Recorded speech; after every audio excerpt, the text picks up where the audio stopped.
My security alert went off at 2:53 a.m. I checked the camera. It was my own son-in-law in my home office, a small silver flashlight tucked in his hand, calmly rummaging through my desk. No mask, no gloves. I didn't call the police. Instead, I sat still in the dark and watched him for 14 minutes. When he hid the documents inside his jacket and left, I finally picked up the phone to make a call that would destroy the entire takeover plan he had painstakingly prepared. Before we begin, I'm genuinely grateful you're here. Drop a comment and tell me what city or country are you watching from. I read every single one. A small note, this story contains fictional elements woven in for storytelling and educational purposes. Any similarity to actual names or places is coincidental, but everything it's trying to teach you is worth keeping. It was November 2023, and I hadn't slept in 3 nights. Not because I couldn't. I want to make that clear. A man who has driven freight through ice storms on I-70 at 2 in the morning learns to sleep anywhere cab of a truck folding chair in a dispatch yard. Once on a concrete floor in a loading dock in Dayton because the motel was full and the delivery couldn't wait. Sleep was never my problem. This was a choice. I had turned off every light in the house by 9 o'clock. Not the way you turn off lights when you're heading to bed, methodical room by room. The way you'd close up a warehouse at the end of a shift. Kitchen first, then the hallway. The dining room June had repainted twice because she could never decide between warm ivory and antique linen.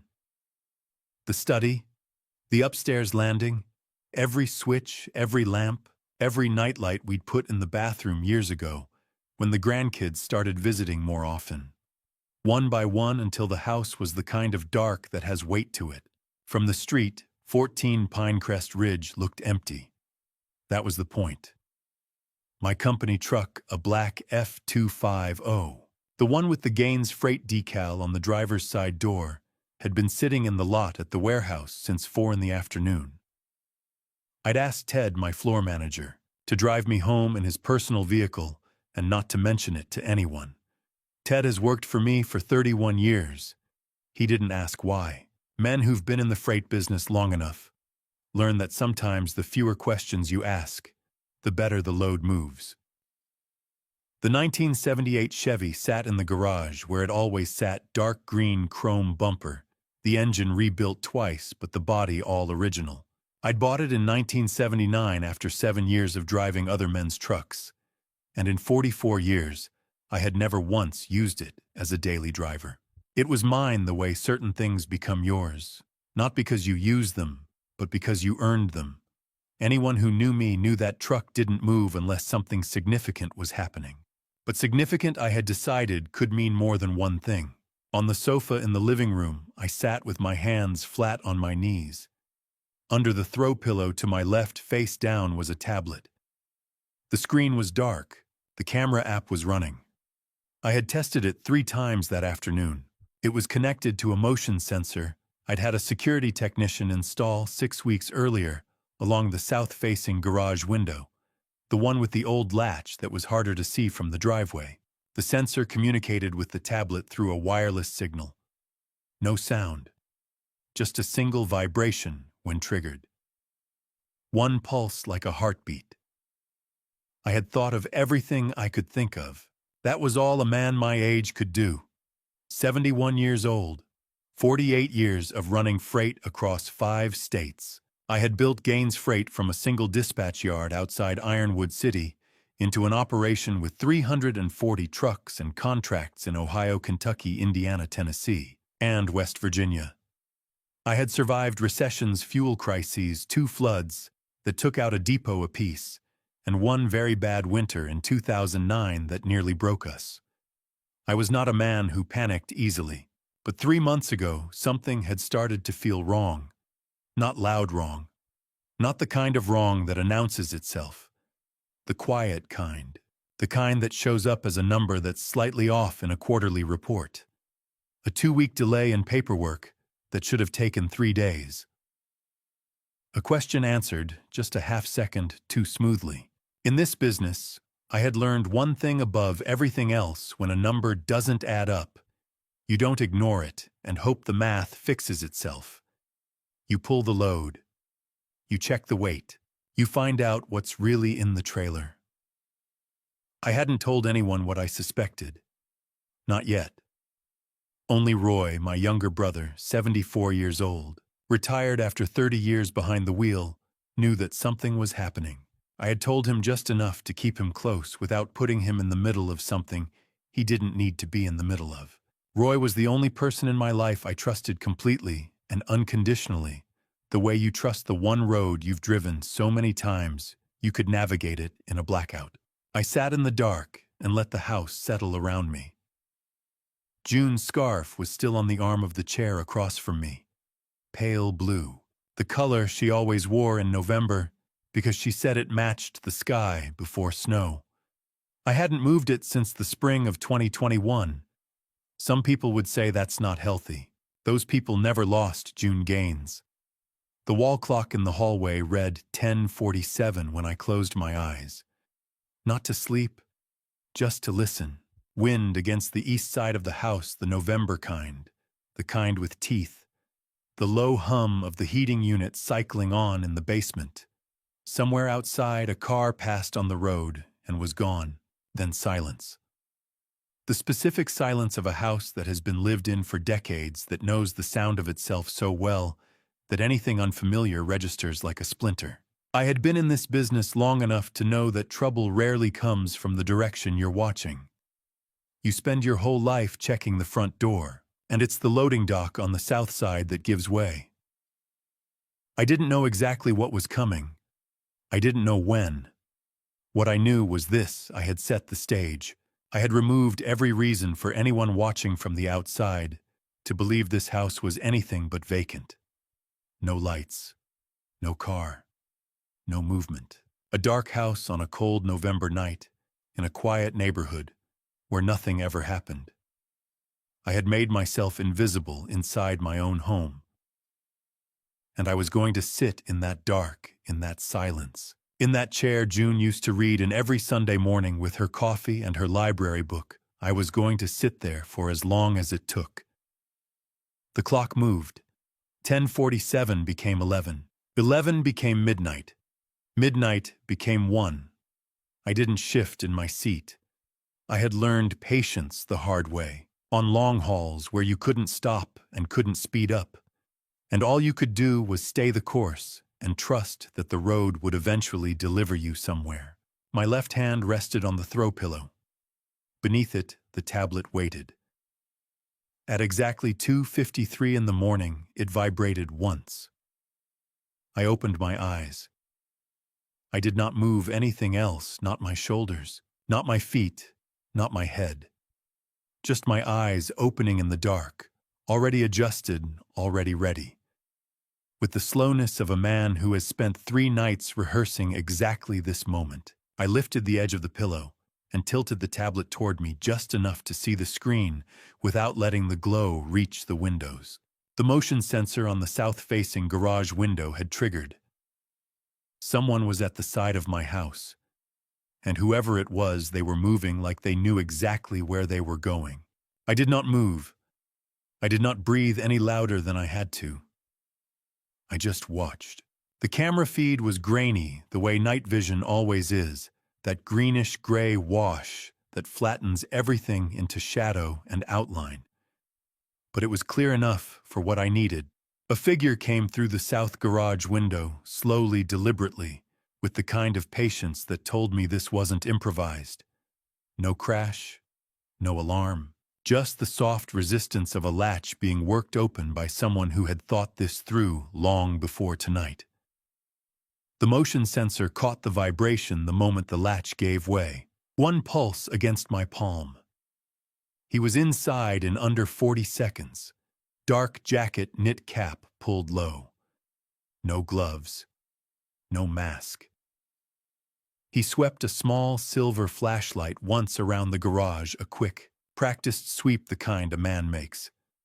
Not because he's lost, but because he wants confirmation that what he expects is actually there. His beam crossed the workbench, the shelving unit, and then the Chevy in the corner. He looked at that truck for exactly 1 second, then moved on. He knew a cold Chevy sitting in a garage didn't mean Walter Gaines was home. He knew my habits better than I had realized. He found the interior hallway door without hesitating. Straight line, no pause. He turned the knob with his left hand and slipped through like he'd walked the route in his mind, enough times that his feet already knew the way. He went directly to my home office and pulled the door almost shut behind him. Then he started on the desk. Top drawer first, quick, barely a minute. Middle drawer longer.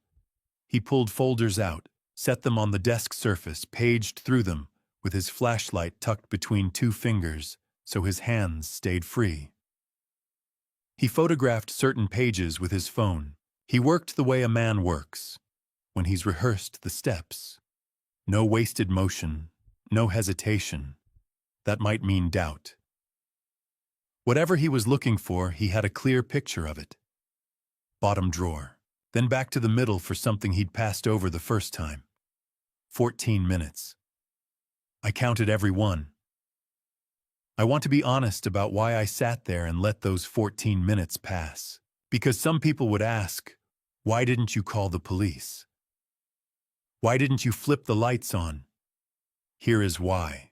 A police call that night would have produced a trespassing charge, at best a misdemeanor, a court date, and a story that ended before it truly started. I would have caught one man in one room. But what I suspected was not one man in one room. It was a structure, financial, legal, deliberate, built over months. You don't dismantle a structure by pulling one brick. You find the foundation first. In the freight business, we don't brake hard when a load shifts. We assess the weight, adjust the line, and finish the drive.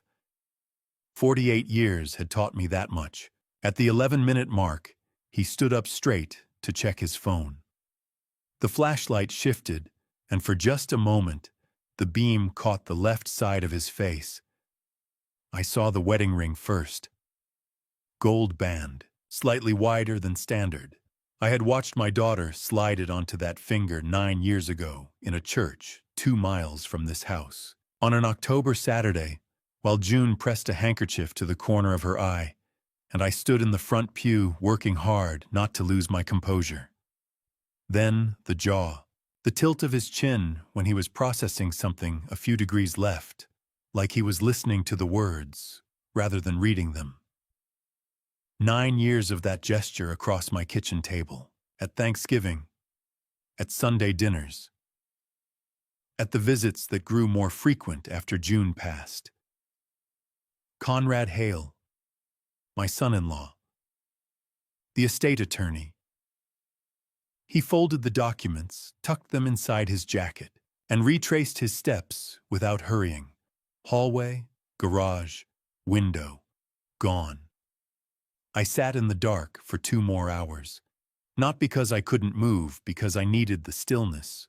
There's a kind of thinking that only happens when there's nothing left to do but let the shape of a thing settle. I let it settle.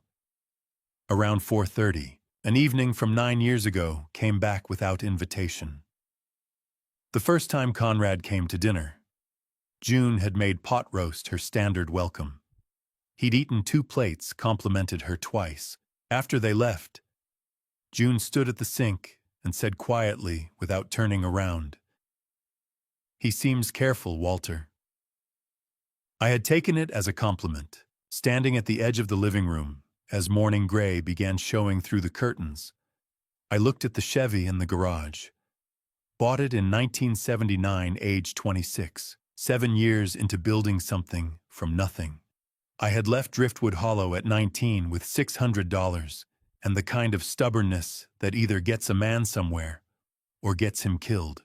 The Chevy was the first thing I'd ever owned outright. The first proof the stubbornness was working. I was not going to let what came after disappear in 14 minutes. Careful. June had used exactly the right word. She always did. At 5 in the morning, I picked up the burner phone from my jacket pocket, a prepaid flip phone bought 3 weeks earlier at a gas station on Route 9. One number saved. I had been waiting for the moment when I had enough to justify making the call. That moment had arrived. I made coffee at 5 in the morning and sat at the kitchen table where June and I used to argue about the heating bill. She wanted 68 degrees. I kept it at 64 because I had grown up in a house where you wore 2 sweaters indoors and were grateful for them. We never resolved it. After she was gone, I turned the thermostat up to 68 and left it there. Some arguments end not because someone wins, but because one of you runs out of time to keep having them. The kitchen was the one room I still kept a light on at night. A small lamp near the coffee maker, nothing dramatic. The rest of the house I moved through carefully in the dark, the way you navigate a room where the furniture has shifted and you haven't learned the new layout yet. But the kitchen always felt like itself. Same yellow walls June chose in 1987. Same round table with the nick in the corner, where Diane dropped a ceramic bowl the summer she was 12. I had never fixed that nick. Some things you leave because fixing them would mean admitting they happened. I drank my coffee black, and I did not rush. 48 years in freight had taught me that the worst decisions come from men who move before they've finished thinking. You react to a bad road report without pulling over first, without checking the map, and you end up on an alternate route that turns out to be worse than the one you left. Different and better are not the same thing. So I sat. I let the gray November light come slowly through the window while Ironwood City slept, and I thought. I thought about Driftwood Hollow first. I always do when something large is pressing down on me. My father worked the coal seam at Harlan County for 32 years. He had one saying he repeated until it became the air inside our house. City, a man who owns nothing answers to everyone. He said it without bitterness, just as fact, the way you state a distance or the temperature outside. But I heard the instruction underneath it every single time.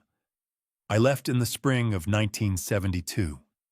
19 years old, $600 a duffel bag that held everything I owned without straining. I did not look back.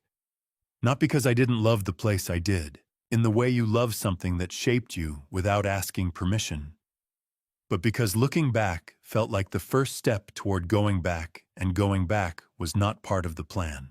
7 years I drove freight for other companies. Learned every interstate between Kentucky and the Ohio River. Learned how dispatchers think, what makes a driver worth calling again, and what gets you quietly taken off the schedule. Slept in my cab more nights than in a bed. Saved everything that wasn't spoken for by food or fuel. In the fall of 1979, I put a down payment on a small dispatch yard on the west side of Ironwood City. 2 acres, a cinder block office, 3 trucks that needed more work than I had originally budgeted for. I named it Gaines Freight. Because the name was honest, it told you exactly what it was and who was responsible for it. No flourishes. 48 years later, 340 trucks carried that name across 5 states. You build something 1 truck at a time, 1 contract at a time, 1 hard winter at a time, until the thing you've built is larger than any version of yourself could have imagined at the start. Then there was Diane. She was born on a Tuesday. I was running a delivery through Cincinnati and had to pull over at a rest stop outside Hamilton when the hospital called. Sat in the cab for 20 minutes before I could drive again. Not because something was wrong, but because everything was right. And sometimes that is the harder thing to take in. 3 years ago, I called her into my office and told her she was becoming CEO of Gaines Freight. She looked at me for a long moment before she said anything like she was checking whether I truly meant it. I meant every word. Not because she was firstborn, because she had something June had something rarer than competence and harder to teach. June used to say it plainly. Any man can read a balance sheet. It takes a different kind of eye to read a room. The weight behind a handshake. The hesitation inside a voice that sounds confident. Diane had that eye. She had inherited it from her mother, the way some children inherit a laugh. The day Conrad shook my hand at the signing, he smiled the way a man smiles when he has arrived somewhere he intended to be all along. And there was something else in his expression, a quality I noticed, and then deliberately set aside. Not pride in his wife, not warmth. Something that moved more like calculation, like the look I had seen across negotiating tables my whole career. A man already 3 steps ahead of the conversation he was pretending to be present in. I had told myself it was just the nature of lawyers to think that way. I stood up, walked to the sink, and poured what was left of my coffee down the drain. I had spent 48 years building something that mattered. I was not going to spend one more morning pretending I hadn't seen what I saw last night. I picked up the burner phone. Roy answered on the second ring like he'd been waiting too. Roy's kitchen hadn't changed in 30 years. Same cracked linoleum floor the color of old mustard. Same coffee maker on the counter that sounded like a small engine turning over when it brewed. The coffee itself was the kind that freight drivers used to joke, could strip the finish off a hood dark and serious, no apology for what it was. I had driven the Chevy there in the dark, headlights off until I turned onto the county road. Not because I expected anyone to be watching at 5:30 in the morning on a residential street in November, but 3 months of quiet suspicion had rewired something in me. Every unnecessary light felt like an unnecessary word, and I had learned a long time ago that unnecessary words were how men gave themselves away. Roy was already at the table when I came through the side door. He had poured 2 cups before I arrived. He didn't ask why I was driving the Chevy instead of the company truck. He didn't ask why I had called at 5 in the morning and said only, "Roy's house, 7:30," and hung up.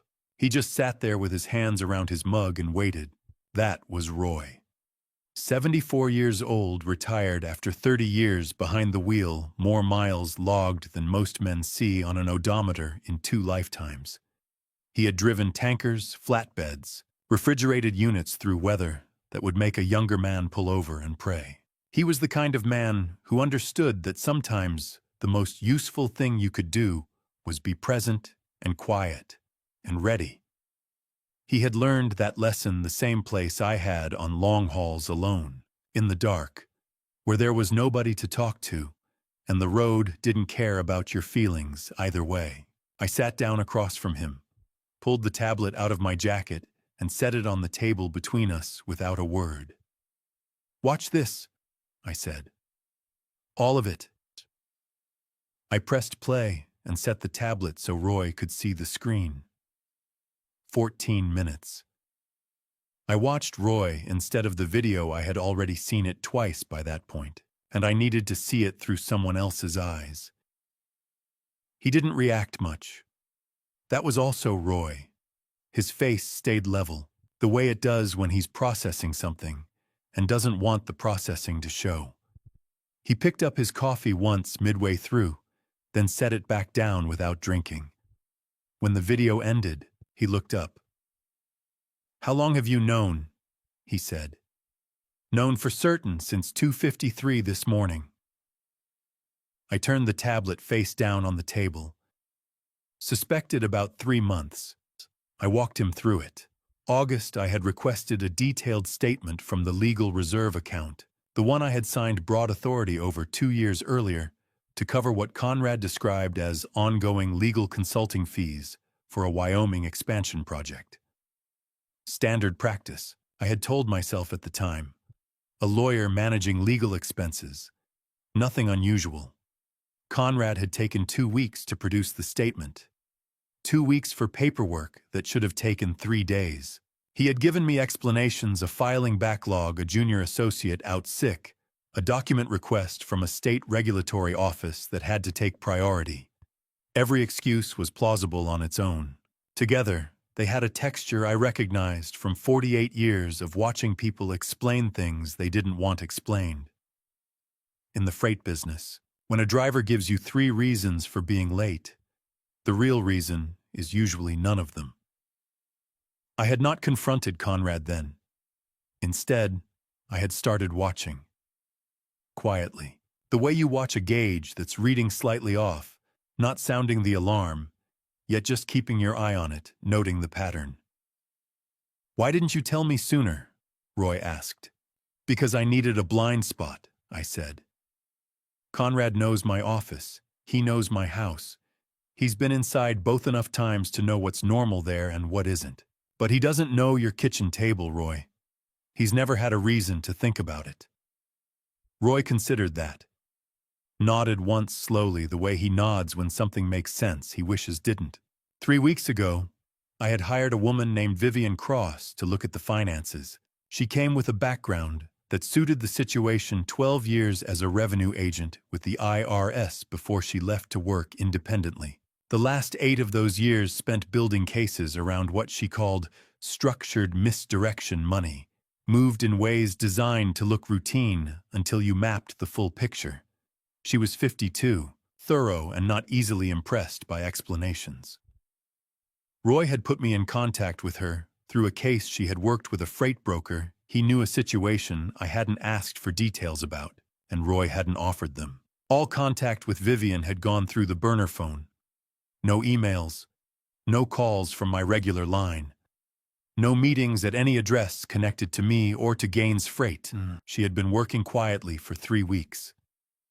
"And," Roy said, "she's still working, but she sent a message yesterday. 2 words." Roy waited. "Found it." He set his mug down on the table with a sound that was quieter than it should have been given what those 2 words meant. "Does Diane know any of this?" he asked. The question sat in the kitchen for a moment. I looked at my coffee. Thought about Diane, the way she had looked at the signing ceremony when Conrad shook my hand, how proud she had seemed, how certain. "I don't know," I said. "And I need to find out." Roy stood up and refilled both our cups without asking whether I wanted more. "So what's the play, Walter?" I set the burner phone on the table between us. "We wait for Vivian's full report. Then we move." Roy nodded. He didn't ask how bad it was. Roy had been driving freight long enough to understand that you don't ask about the severity of a storm once you're already in it. You check your mirrors. You keep both hands on the wheel, and you trust that the road ahead is shorter than the road behind. I came home from Roy's and went straight upstairs, not to sleep, but to sit in the room where June used to keep her things. I do this when the weight of something gets to a certain point. I don't have a name for it that doesn't sound like something I'd be embarrassed to say out loud. It isn't superstition. It isn't grief. Exactly not anymore. Not after 2.5 years. It is something quieter than that. When you have lived alongside a person for 41 years, you absorb the way they think. You learn the questions they would ask, and the silences they would hold, and the moments when they would simply look at you until you figured it out yourself. June is gone, but the shape of how she thought is still in me somewhere. Coming to this room is how I find it. The door opened the way it always does, a slight resistance at the bottom where the carpet bunches, then it gives. I had never fixed that either. Inside the room was exactly as she left it in the spring of 2021. The dried flowers on the vanity dahlias. I think, though, I had never been good with names for flowers. Her book on the nightstand, face down, open to whatever page she had been reading. The last evening she felt well enough to read. A pair of soft-soled slippers near the door, toes pointing outward, the way feet naturally fall when you slip them off after a long day. I had not asked anyone to move these things. I had not moved them myself. People who did not know me well sometimes mentioned it carefully, the way people mention things they think you might not have considered. I had always considered it. I had simply decided differently. A man who spent 48 years tracking inventory down to the last item on a manifest was not going to misplace the contents of his wife's room by accident. Everything there was where it was, because I had chosen to leave it that way. And that choice was mine to make. I sat on the edge of the bed, not lying down, just sitting, the way you sit when you need to think, and lying down would feel like giving something up. June and Diane had a relationship I was never fully inside of. That's the nature of certain things between mothers and daughters. They exist in a register that husbands and fathers can observe, but not entirely enter. What I knew was this: June had loved Diane with the specific intensity of a woman who recognized herself in her child, and was simultaneously proud of that and worried by it. She loves too much and checks too little. June had told me once, years before Conrad was part of any conversation.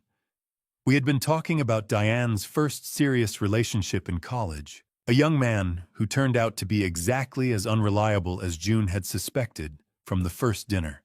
I had defended Diane, then said that trusting people wasn't a flaw, that it was who she was, that the world needed people who led with their heart before their suspicion.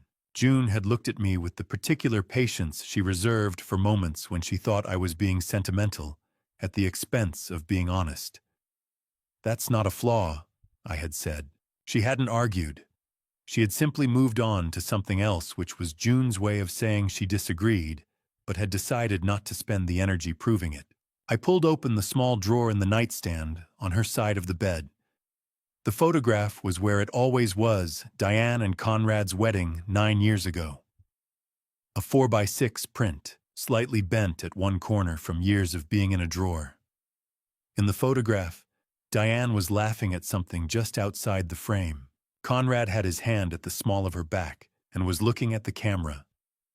And June was smiling.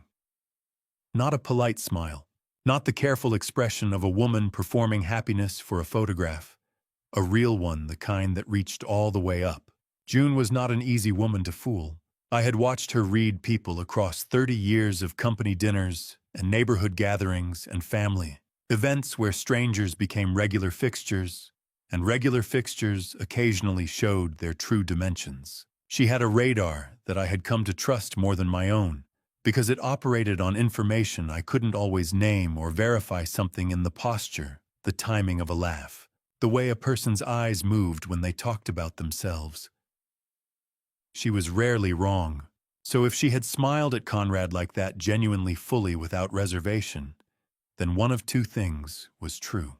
Either Conrad had been a different man 9 years ago and had become something else since, or June had wanted so badly for Diane to have this that she had let herself be persuaded by the wanting.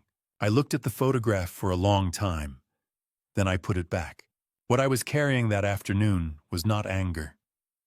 Anger would have been easier. Anger has a direction, a heat, a momentum you can use. What I was carrying was something slower. The specific weight of a man who understands finally that he missed something he should have seen. Not because the signs weren't there, but because seeing them would have required him to act on them, and acting on them would have meant watching his daughter's life come apart at the seams. And there is a particular kind of cowardice that lives inside a father's love, the kind that chooses not to look because looking means being the one who has to say it. I stood up and faced the mirror on June's vanity.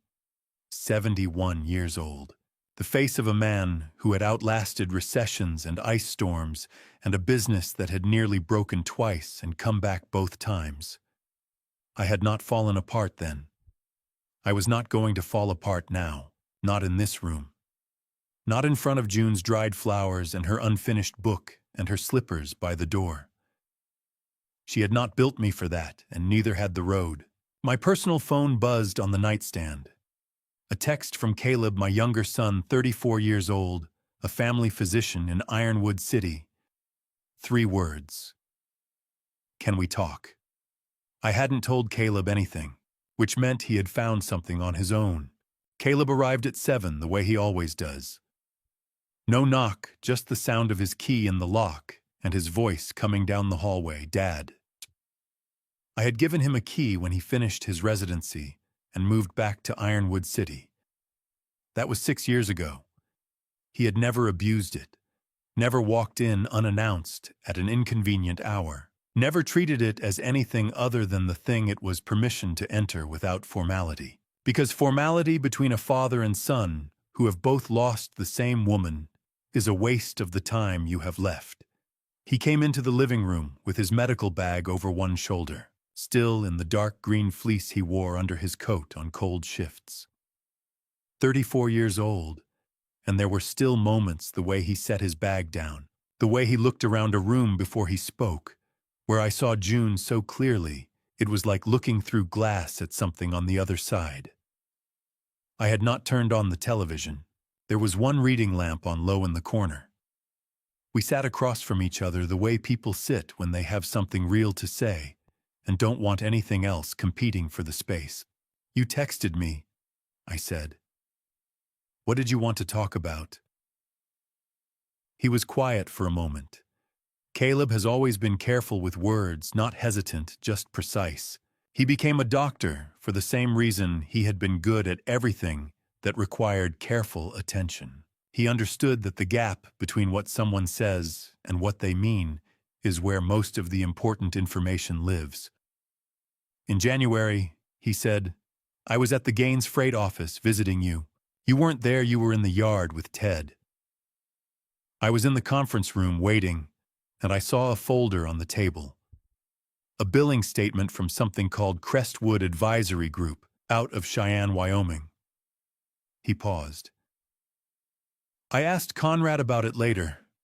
He said it was a legal consulting firm handling some regulatory work for a new terminal you were opening in Wyoming. And you believed him," I said, so I had no reason not to. He said it without defense, just as a fact. "But last week I was helping you sort through some of the older files in the spare room, you remember. You'd asked me to help reorganize the filing cabinet, and I found 3 more statements from the same company. Different dates, larger amounts, and Dad..." He leaned forward slightly. "I called the Wyoming Business Registry. There's no record of a terminal project. There's no record of any Gaines Freight expansion filing in that state at all." I let the room stay quiet for a moment. "You went that far," I said. "You taught me to check the work," he said. "That's what you always told me. Don't trust the summary. Go to the source." He was right. I had told him that. I had said it about homework, and later about medical school, and later still about reading lab results. It was the same principle every time. The document that matters is the one behind the document you were given. I looked at him for a moment. Then I asked the question I had been carrying since that morning. "Caleb, when you did my annual physical last spring, did Conrad ever ask you about the results?" He went still. Not dramatically, just the particular stillness of someone whose mind has shifted gears without warning.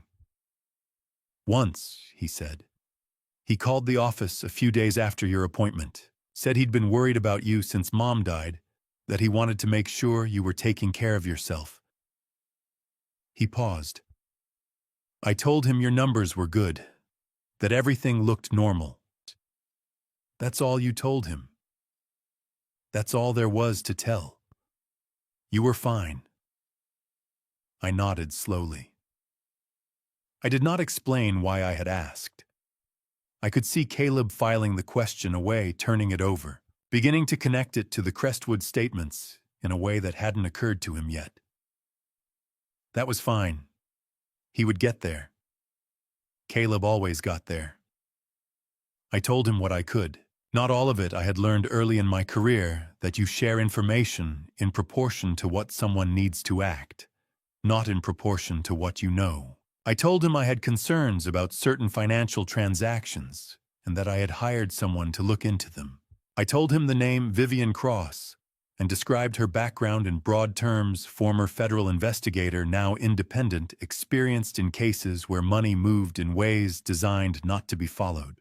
I did not tell him about the video. Not yet. What I needed from him was specific. "I need you to get my complete medical file from Dr. Howell's office," I said. "Sandra Howell, she's been my physician for 12 years. I need the original records, not a printed summary. The source documents." Doctor. Sandra Howell had been my family doctor since the year after June's first diagnosis. She was methodical and direct, and kept notes the way a good dispatcher keeps a manifest, thorough time stamped. Nothing left to interpretation. I trusted her records the way I trusted Roy behind a wheel, completely and without reservation. Caleb studied me. "Dad, are you sick?" "No," I said, "but someone may be trying to make it look like I am." He was quiet for a long time after that, long enough that I could hear the heating unit cycle on in the basement, the same sound that had filled this house on quiet evenings for 30 years, a sound so familiar it usually didn't register at all. Tonight it did. Then he nodded. "Tell me what you need." That was Caleb. No unnecessary questions. No performance of shock or outrage. Just the clear-eyed steadiness of a man who understood that the most useful thing he could do right now was listen and then act. June would have recognized it in him. It was the same thing she had always done for me. I walked him to the door. He picked up his bag, pulled on his coat, and then stopped with his hand on the doorframe. "Dad, Conrad called me last week. Asked how your memory's been lately." I said nothing, but inside what had been a question finished becoming something else entirely. The morning after Caleb left, I went into my home office and started going through the files on my desk, not to read them, but to decide which ones to leave there. The room was exactly as I had arranged it 3 days earlier. That was important, not a single thing out of place, not a drawer left open a fraction of an inch more than it should be. I had spent 20 minutes on Sunday afternoon repositioning every folder, every stack, every loose page to exactly where it had been before I began. Conrad had been in this room for 14 minutes on Monday morning. The room needed to look like Conrad had never been here at all. I started with the surface of the desk. 3 folders arranged at a slight angle, the way papers accumulate naturally when you work at a desk every day. Not in a neat stack, but in the particular disorder of someone who knows where everything is, even when it looks like they don't. I had learned a long time ago that a desk that looks too organized makes people suspicious. A desk that looks lived in makes people comfortable. Comfortable people stop paying attention. Then the drawers. The top drawer was what it had always been: pens, paper clips, a small flashlight I kept for power outages, an address book I hadn't updated since 2009, because everyone I needed to reach was already in my phone. Conrad had opened it, I had seen that on the camera feed, and left it alone. Nothing there had interested him. The middle drawers were the heart of it. 3 months ago, when I had first started to understand that something was wrong, I had made a quiet decision.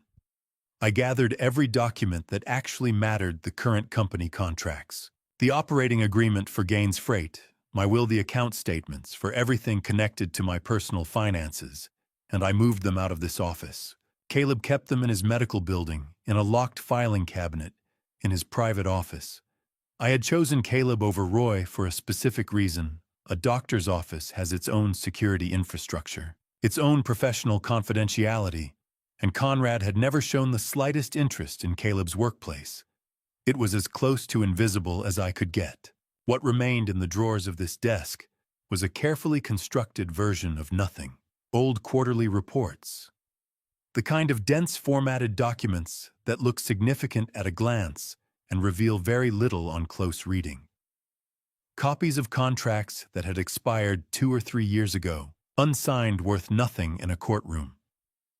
A folder of correspondence so routine it could have been published in a company newsletter, and in the upper middle drawer, the one Conrad had gone to with the most purpose, the one whose contents he had photographed, and removed a thick manila envelope sealed with a metal clasp, with the words "Legal Reserve Q3 Summary" printed in block letters on the front. Inside that envelope was a 12-month wall calendar from the previous year.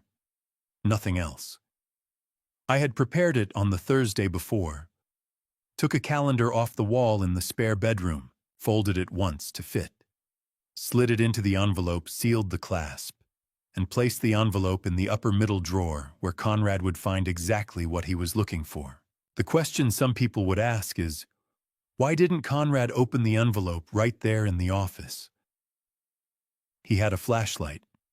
He had time. The answer is that Conrad is a lawyer, and lawyers do not open sealed documents in the dark, in the middle of the night, in someone else's house.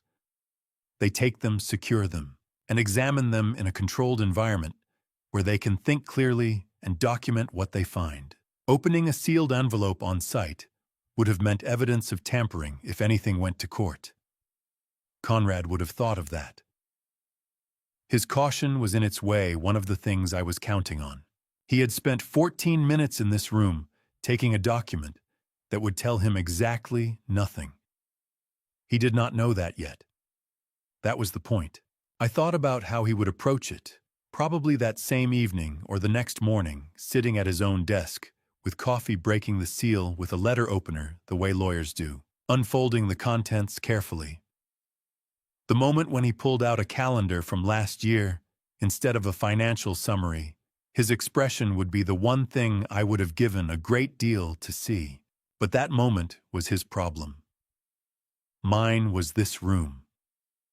I went through every drawer one more time. Every folder was checked against the position I had photographed with my phone on Sunday. Every stack of papers was squared to within the same margin. I was not doing this for Conrad's benefit. I was doing it because the work required it. Because a plan that depends on the other side not knowing they've been outmaneuvered only holds if you maintain the illusion completely down to the last centimeter. Conrad needed to believe he had found something. He needed to believe he was still ahead. A man who believes he is ahead does not run. He consolidates. He takes his time. He makes the next move according to his schedule, not someone else's. And while he was doing that, Vivian was still working. I locked the desk when I was finished, turned the key, and heard the catch settle into place. It was not a necessary gesture in any practical sense. The documents inside were worthless. But there is something about locking a thing that reminds you it belongs to you. That room, that desk, that lock mine. He had come into my house believing I was asleep. He had left with a decoy, and he had no idea I had been watching every second of it. That afternoon, a message came through on the burner phone. Vivian Cross. 2 words, found it. I drove to Roy's house without stopping once. Before I tell you what Vivian found after 3 weeks of working in silence, the numbers, the names, and the truth I didn't want to believe was real. Drop the number 8 in the comments, so I know you're still here with me. A note. What comes next contains some fictional elements added for storytelling and educational purposes. If that's not the journey you're looking for, it's okay to stop here. Vivian Cross didn't waste words. She had a folder open on the table before I even sat down. She was exactly as Roy had described her when he first put us in contact 3 weeks ago, compact and still. The kind of person who takes up less space than they actually occupy, because all their attention is directed outward rather than inward. Vivian possessed exactly the kind of unyielding focus you would expect from a former federal agent specializing in financial fraud. She sat across from Roy and me with 3 stacks of documents on the table and the expression of someone about to read a weather report. "I'll go in order," she said. Financial first. The company was called Crestwood Advisory Group. Registered in Cheyenne, Wyoming, through the Wyoming Secretary of State's office, a state chosen specifically because Wyoming has among the most permissive business registration laws in the country.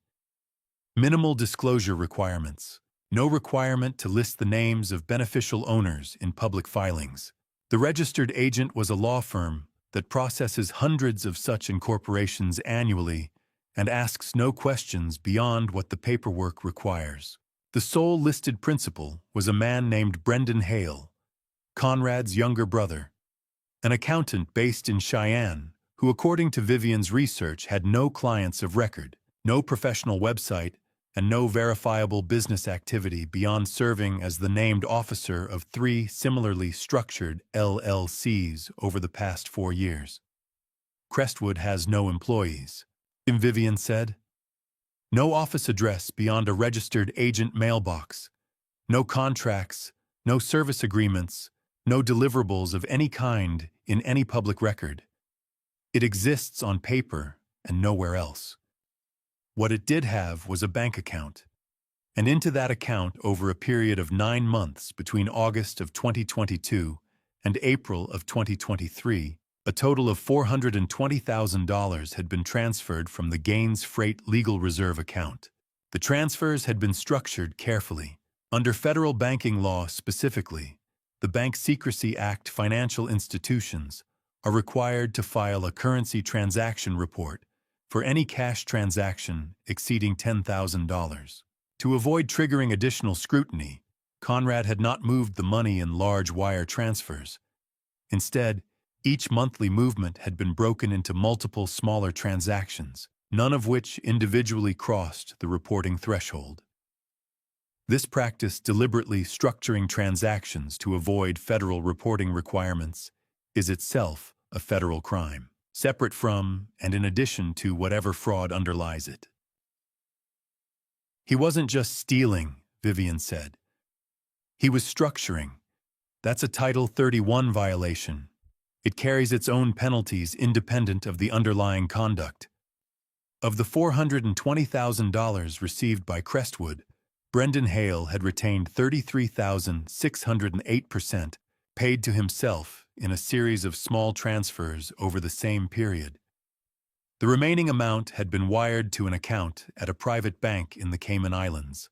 Vivian had identified the receiving institution, but had not yet been able to trace the ultimate destination of those funds.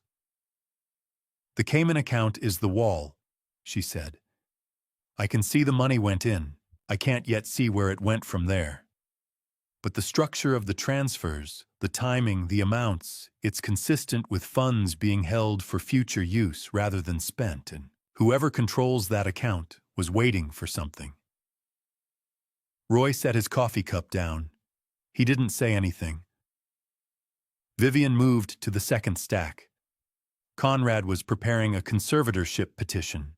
In American law, a conservatorship, sometimes called a guardianship of the estate, is a court proceeding in which a judge determines that an individual lacks the mental or physical capacity to manage their own financial affairs. If granted, the court appoints a conservator who takes legal control of the subject's assets and finances.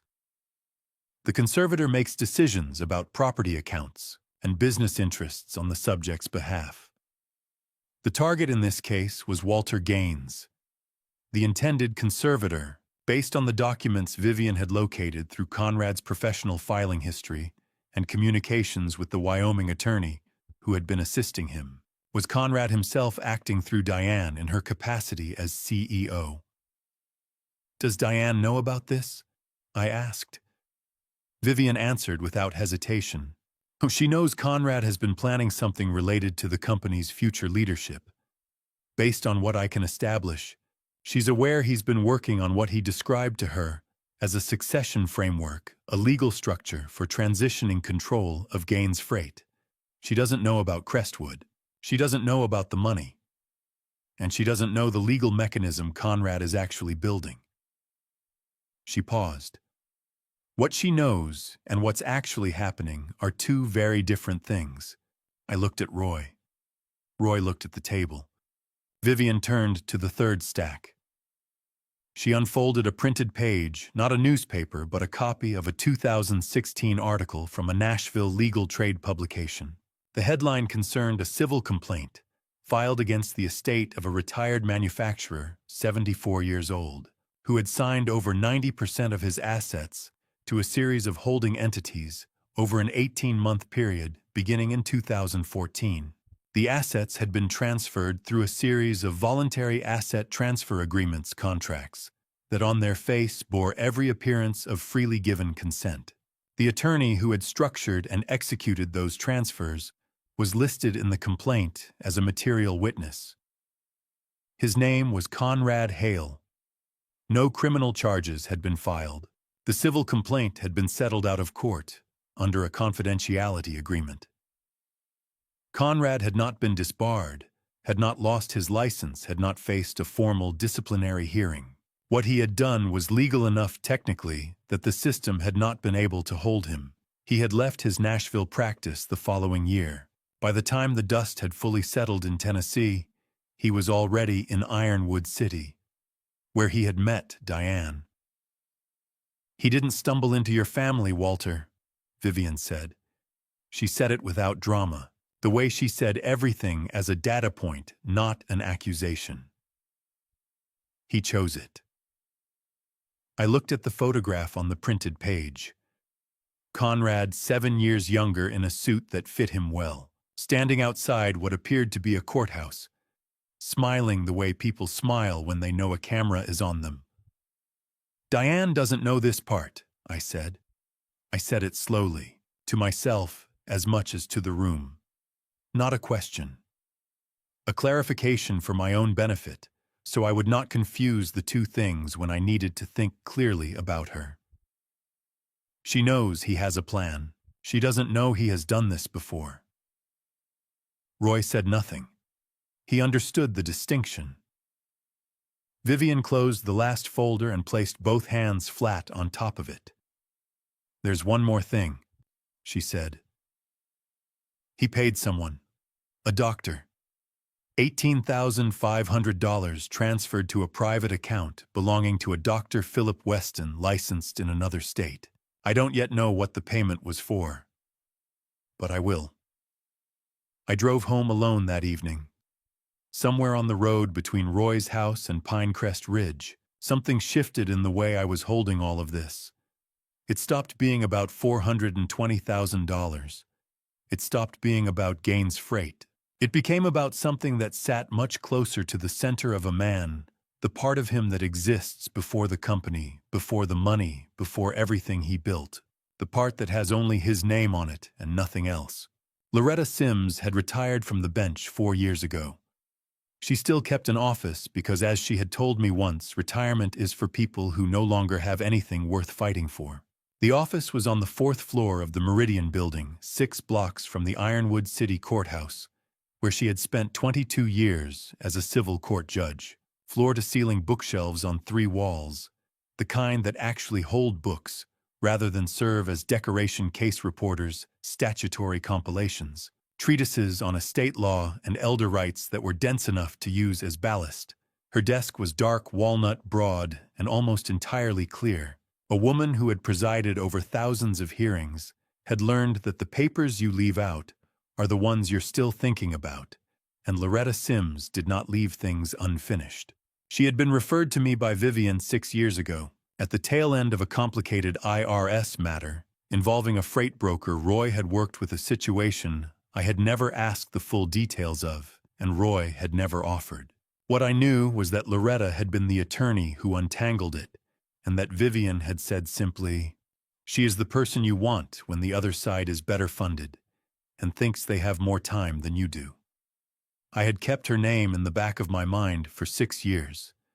It turned out I had needed it. Roy sat in the chair near the window without speaking.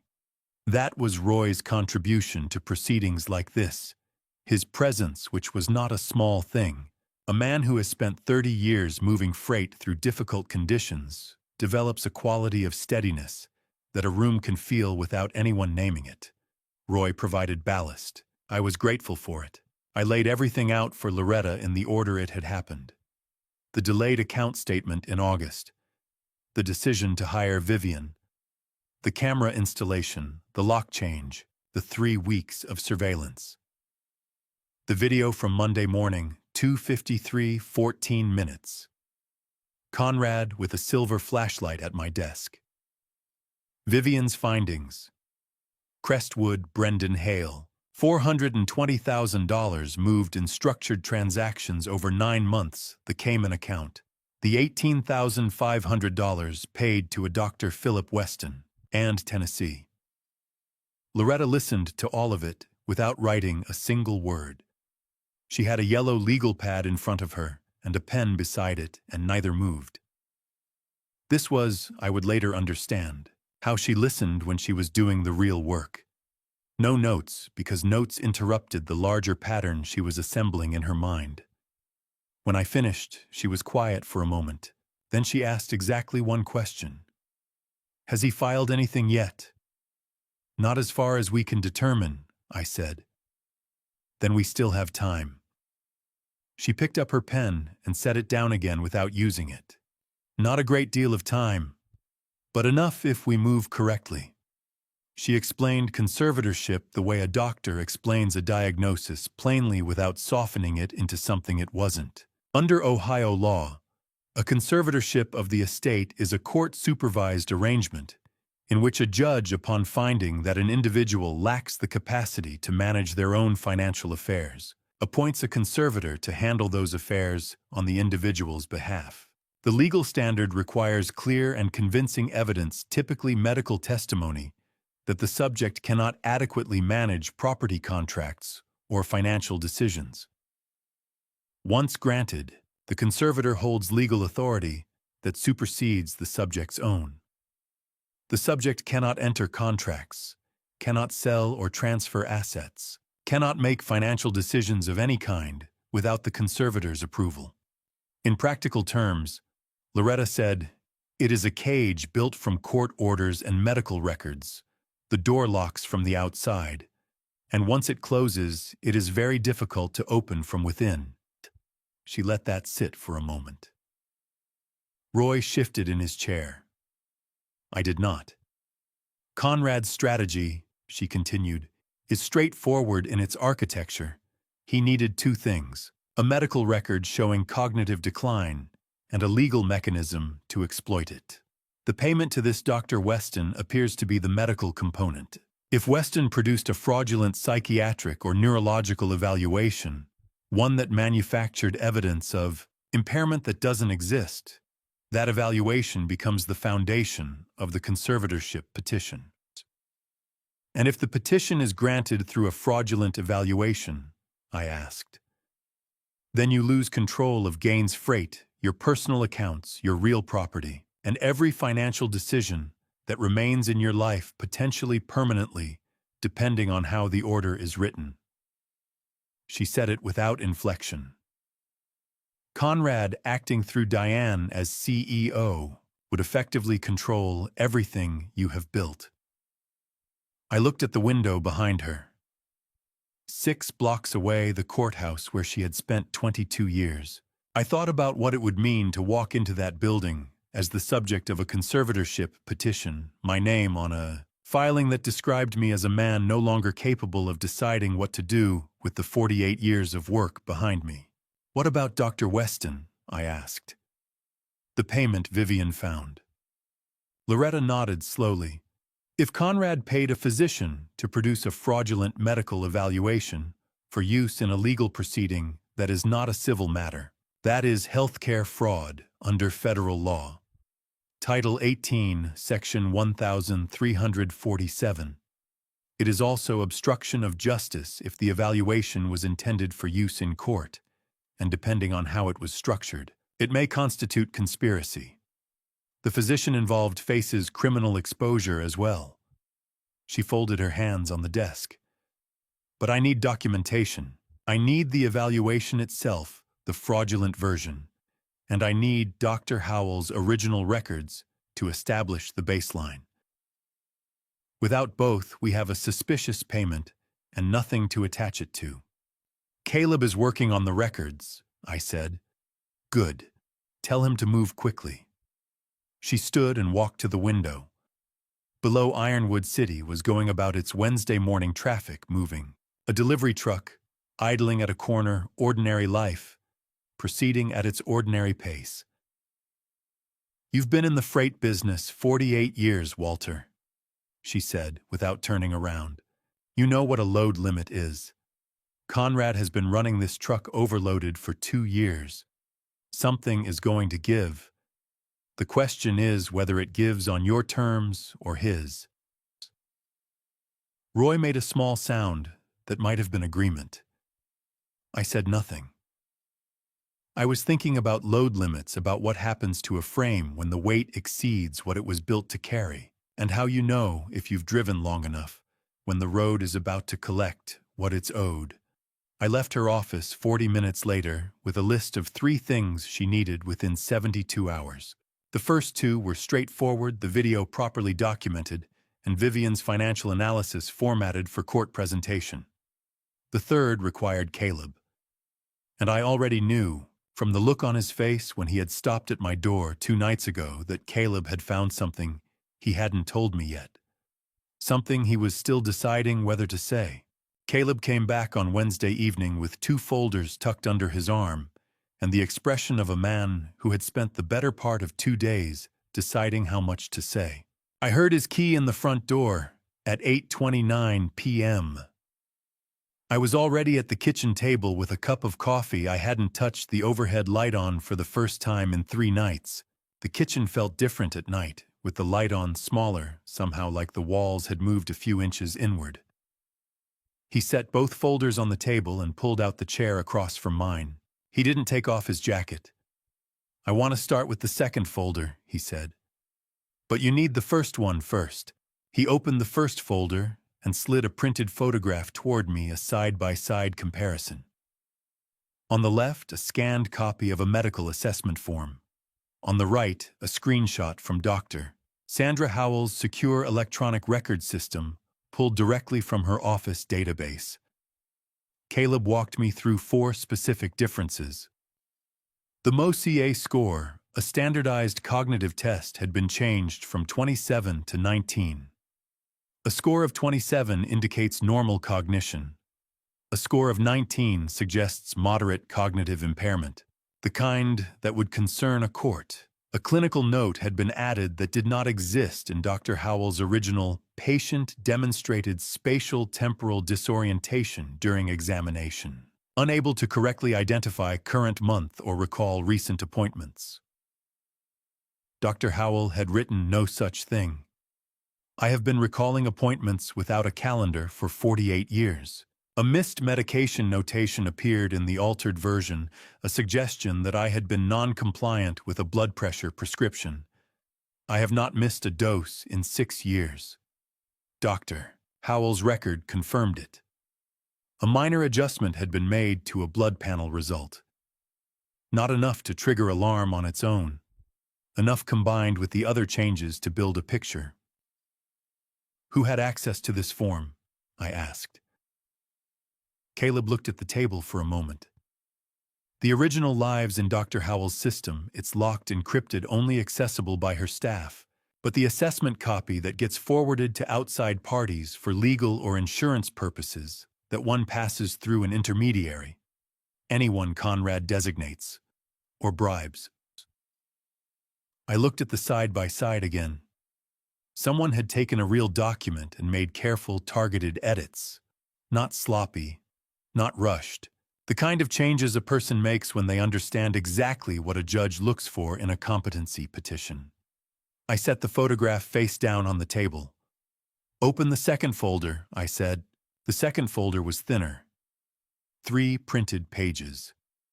Caleb explained that in August 2023, Diane had opened an email on the family laptop, the one she and Conrad shared when visiting Ironwood City. Conrad had left the browser open. The email was from a legal services firm in Nashville. The subject line read, "Re-Asset Control Framework Gains Estate." Diane read it. The email referenced a competency assessment timeline, a corporate transition structure, and what it called a voluntary conservatorship pathway. Diane had not understood all of it. What she understood was enough to unsettle her. She did not tell me. She told Caleb once, briefly in late August, framing it as a question. "Is Dad okay?" Conrad mentioned something about a legal review of the company. Caleb had reassured her, not yet knowing what he was reassuring her about. She did not know about Crestwood Advisory Group. She did not know about the $420,000. She did not know that a man named Dr. Philip Weston had been paid $18,500 to produce a medical assessment bearing my name with numbers that did not belong to me. What she knew was a fragment, a corner of a much larger picture shown to her by a man who made sure she could only see that much. I stood up, and walked to the window. The street outside was quiet. A neighbor's porch light, a car parked 2 houses down the maple tree that had lost most of its leaves 3 weeks ago. Caleb said quietly, "She called me again last week." Her tone was different. Different how? He paused. Like she'd made a decision she wasn't ready to say out loud yet. I stood at that window for a while. There is a particular kind of weight that comes from learning your child was placed between two things she didn't fully understand. Diane had not betrayed me. She had been positioned carefully, deliberately, so that her silence looked like complicity and her loyalty looked like a choice she had made freely. It was neither. I turned back to the table. "I'm filing with the state medical board tonight," I said. "Not tomorrow. Tonight." Caleb nodded once like he had expected that answer. He had brought a third page, a pre-drafted complaint template, filled in with the specific alterations, the document source, and Dr. Weston's name and license number. He slid it across the table. "You'll need to sign it," he said. "I can't file on your behalf. It has to come from you as the patient." I picked up a pen from the side of the table, the same spot where June used to leave her grocery lists, and signed at the bottom. "In the State Medical Board of Ohio accepts complaints online any hour of the day or night." I filed at 9:47 p.m. from the kitchen table, Caleb beside me, the 2 folders still open in front of us. After I submitted, I closed the laptop. Caleb gathered his folders, put on his coat, and stopped at the door. "Dad," he said. Then he stopped. "I know," I said. He left. I heard his car pull out of the driveway and waited until the sound faded before I moved.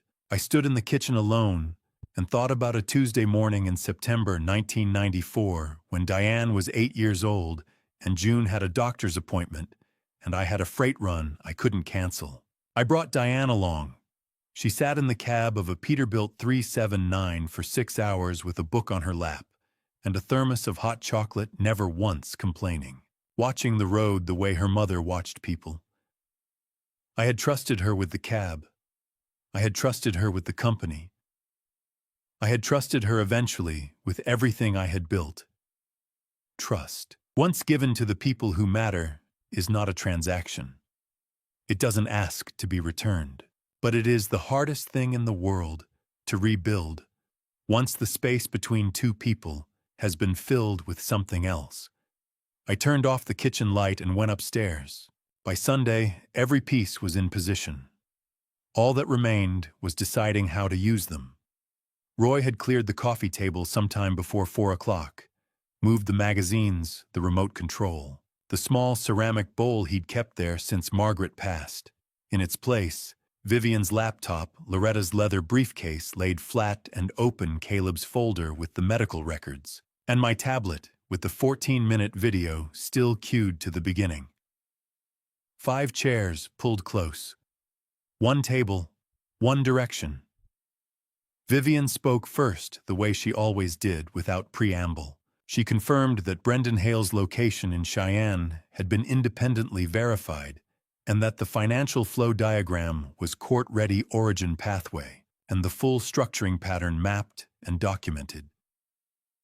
Everything we had discussed at Roy's table 3 days earlier was now formatted for a judge.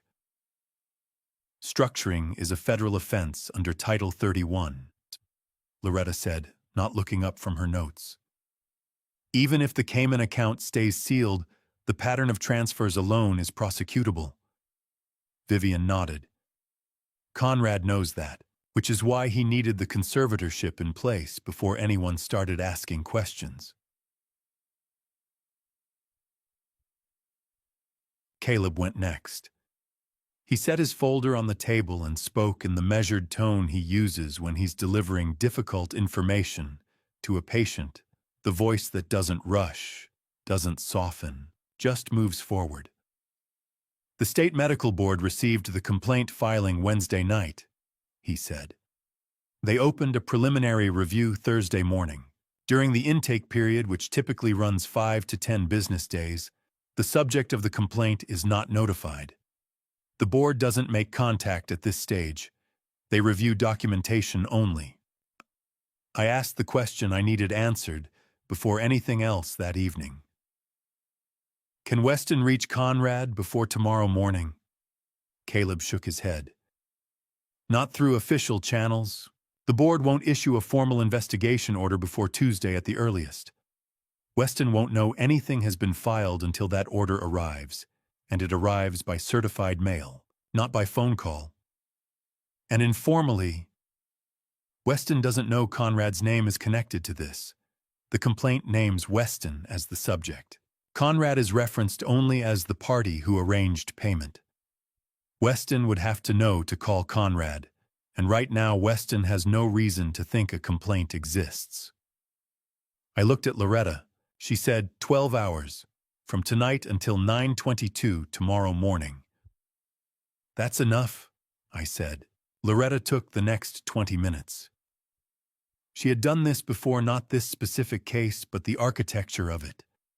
A judge for 11 years, then 4 years in elder law, she understood how these things collapsed, and she understood what held them together. The confrontation would take place at the main Gaines Freight Warehouse on Caldwell Industrial Road.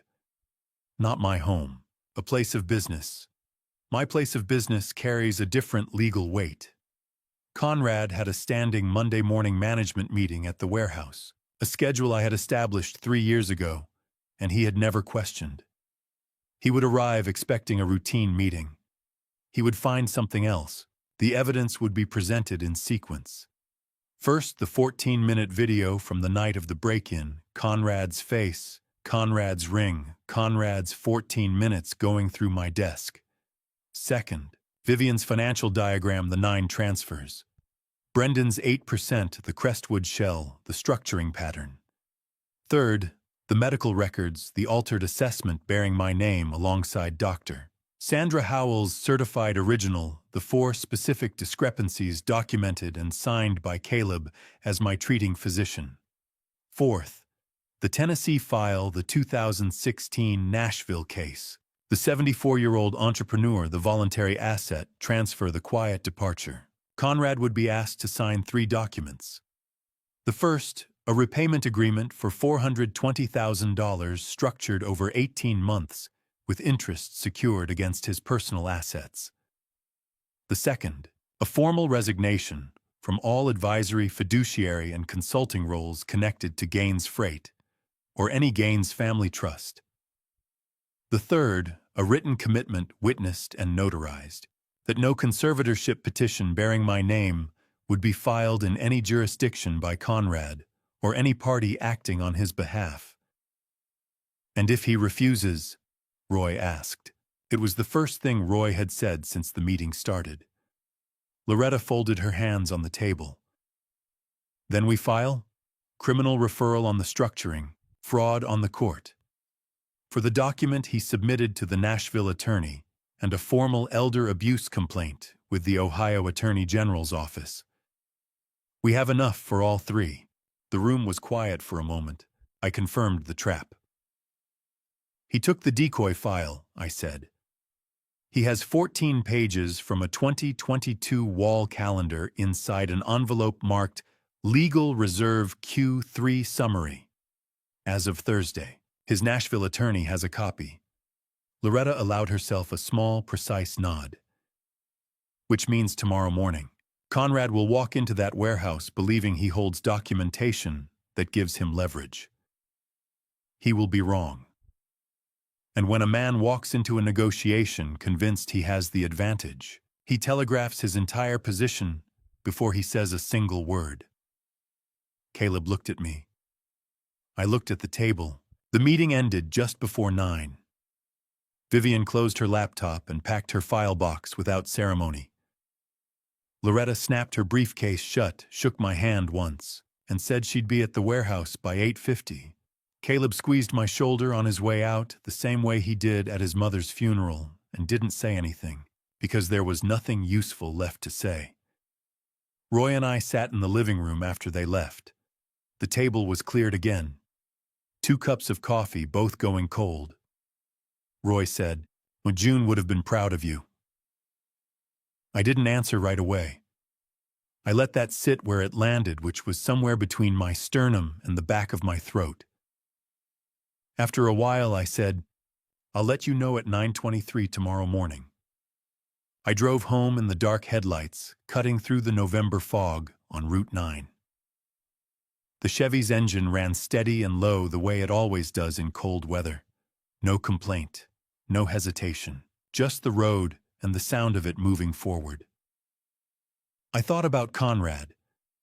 Somewhere in Ironwood City right now, he was likely reviewing what he believed were my estate documents. He was likely satisfied. He had the video footage from the house on his phone, he thought. He had the legal reserve summary, he thought. He had 14 months of careful preparation, a brother in Wyoming, a doctor on retainer, and a daughter who hadn't said no. He thought he was ahead. I almost felt sorry for him. Almost. I got home from Roy's at 10:30. I didn't go upstairs. I walked through the front door, set my keys on the hall table where they always go, and moved to the living room, to the same sofa, the same cushion, the same corner where I had sat 4 nights ago, waiting for a motion sensor to tell me what I already suspected. Tonight there was no tablet, no camera feed, no sensor set to vibrate under my palm. The room was dark, except for the porch light bleeding through the curtains, and the only thing I was waiting for was morning. I sat down and let the quiet settle around me the way it does after 11 o'clock in November. The furnace cycling on and off, the wind moving through the maple out front. The particular kind of silence that belongs to a house that used to have more people in it. I have never prepared for a difficult thing by talking myself through it. I prepare the way I always have, by sitting still and letting what matters come forward on its own. What came first was June. Not June in the way I usually remember her at the kitchen table, or standing in the doorway of Diane's old bedroom, with a look that said she already knew what I was about to say.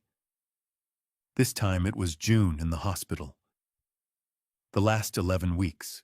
There was an afternoon near the end, when the room was quiet, and the light through the window was the flat, pale kind that belongs to early spring, and she was holding my hand with less strength than she'd had the week before. She looked at me for a long time before she said it. "Don't let the company be the only thing you love, Walter." I smiled. I thought she was talking about my hours, my habit of leaving before 6 and coming home after 8, my tendency to answer the phone during dinner and call it a necessity. I thought she meant the business in the way she sometimes pushed back on it, gently, consistently, across 41 years. She wasn't talking about the business.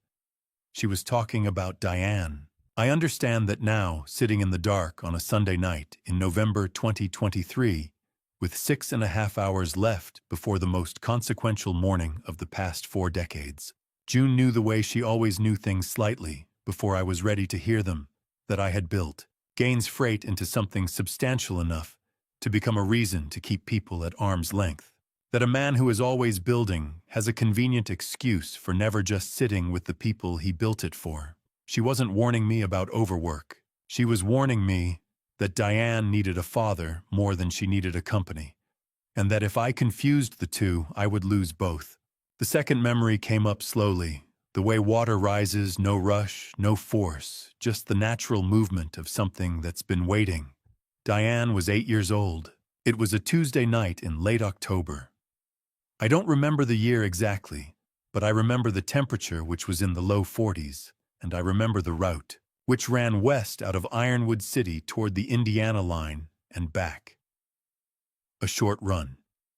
6 hours at most. She had asked to come along. June had said no first, then I had overruled it, which June allowed me to do approximately once per quarter without comment. Diane had promised to sleep. She was asleep within 40 minutes of us leaving the yard, curled against the passenger door of the Peterbilt, with her jacket pulled over her like a blanket, one sneaker half on one hand tucked under her cheek. I drove for 3 hours in the dark, with my daughter sleeping beside me, and thought nothing about contracts or quarterly figures or fleet maintenance schedules.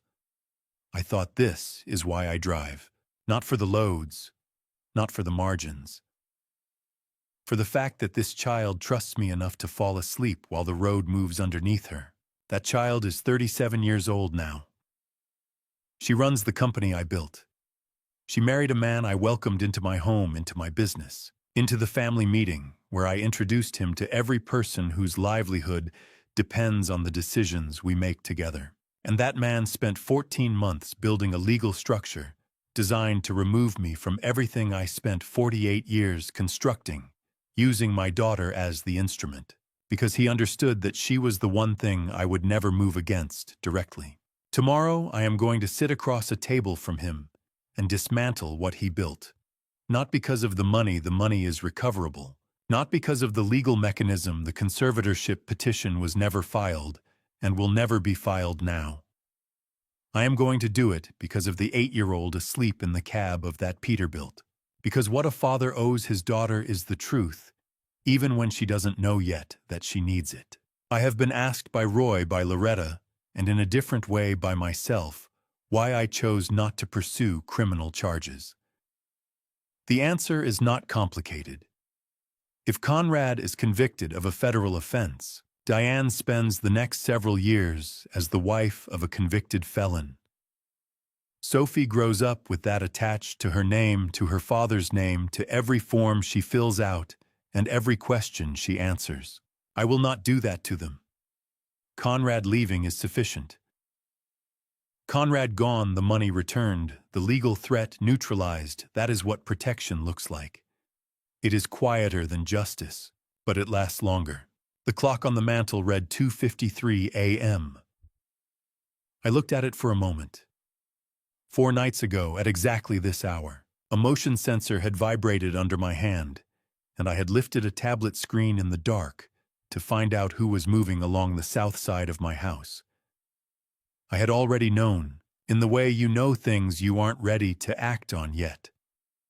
But that was the moment the knowing became something I couldn't set aside. Now it was 2:53 a.m. on a different night, and Conrad Hale was somewhere in Ironwood City, most likely asleep, most likely satisfied, most likely reviewing in his mind a set of documents he believed gave him a position of strength. For the first time since I had sat down, I felt something that was not quite a smile, but was adjacent to one. In 6 hours and 29 minutes, that would change. I closed my eyes at 3 o'clock. Not to sleep. A man who has been running freight since 1972 knows the difference between rest and sleep. One restores the body, the other restores the judgment. I needed the second kind. I needed to sit in the dark behind my own eyelids and let the morning come toward me at its own pace without reaching for it. The furnace cycled once. The wind moved through the maple. The house was quiet in the way it is when it has nothing left to ask of you. I let the morning come. Everything was in position. The footage, the financial records, the falsified medical file. And that man was walking through the door at 9:20 Monday morning, still believing he held the advantage. Comment ready if you want to see what happens next. Please note some elements of this story are fictional, reconstructed for storytelling and educational purposes. If this isn't the content you're looking for, you can turn it off right here. I arrived at the warehouse at 7 o'clock in the morning, 2 hours and 22 minutes before the meeting. I wanted to know the room before anyone else walked into it. I had driven the Chevy, not the company truck, the Chevy. It felt right to arrive in something that had been with me longer than most of the decisions I was about to make. The warehouse floor was already moving when I pulled in 3 dock crew running a refrigerated trailer, Ted's clipboard, visible through the loading bay window. Monday morning at Gaines Freight runs, whether I'm watching or not. That used to satisfy me more than it does now. 48 years of building something that doesn't need you to stand over it is supposed to feel like success. This morning, it just felt like time. I took the stairs to the second floor without stopping at the dock. The conference room at the top of the landing has 12 chairs, a long oak table that arrived in 1987, and windows that look down over the truck yard. I have sat at that table for budget reviews and contract negotiations and twice for conversations that ended someone's employment with the company. I know every scratch on that surface. I know which chair wobbles at the left rear leg. I know that the projector bulb runs 5 degrees hotter than it should and needs 10 minutes to stabilize. I turned on the projector. I checked the laptop connection. I arranged 6 document sets on the table face down, each one squared to the edge, each one placed at the chair it was meant for. I put Conrad's copy at the chair to my left, close enough that he would have to turn only slightly to look at me when he read it. Then I stood at the head of the table and looked at the room. This was my room. I wanted it to say that before anyone sat down. They arrived between 8:30 and 8:50 in the order we had agreed on the night before. Vivian came first, carrying her file box and a coffee she'd picked up somewhere on Caldwell Road. She set the box at her chair, sat down, and opened her laptop without a word. Vivian Cross is not a woman who fills silence with conversation, which is one of the reasons I trusted her with this.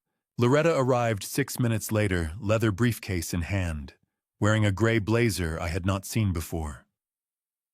She walked the length of the table once before sitting, the way a person does when they're reading a room they've entered for the first time. She stopped briefly at the window, looked down at the truck yard, and said, "Good location."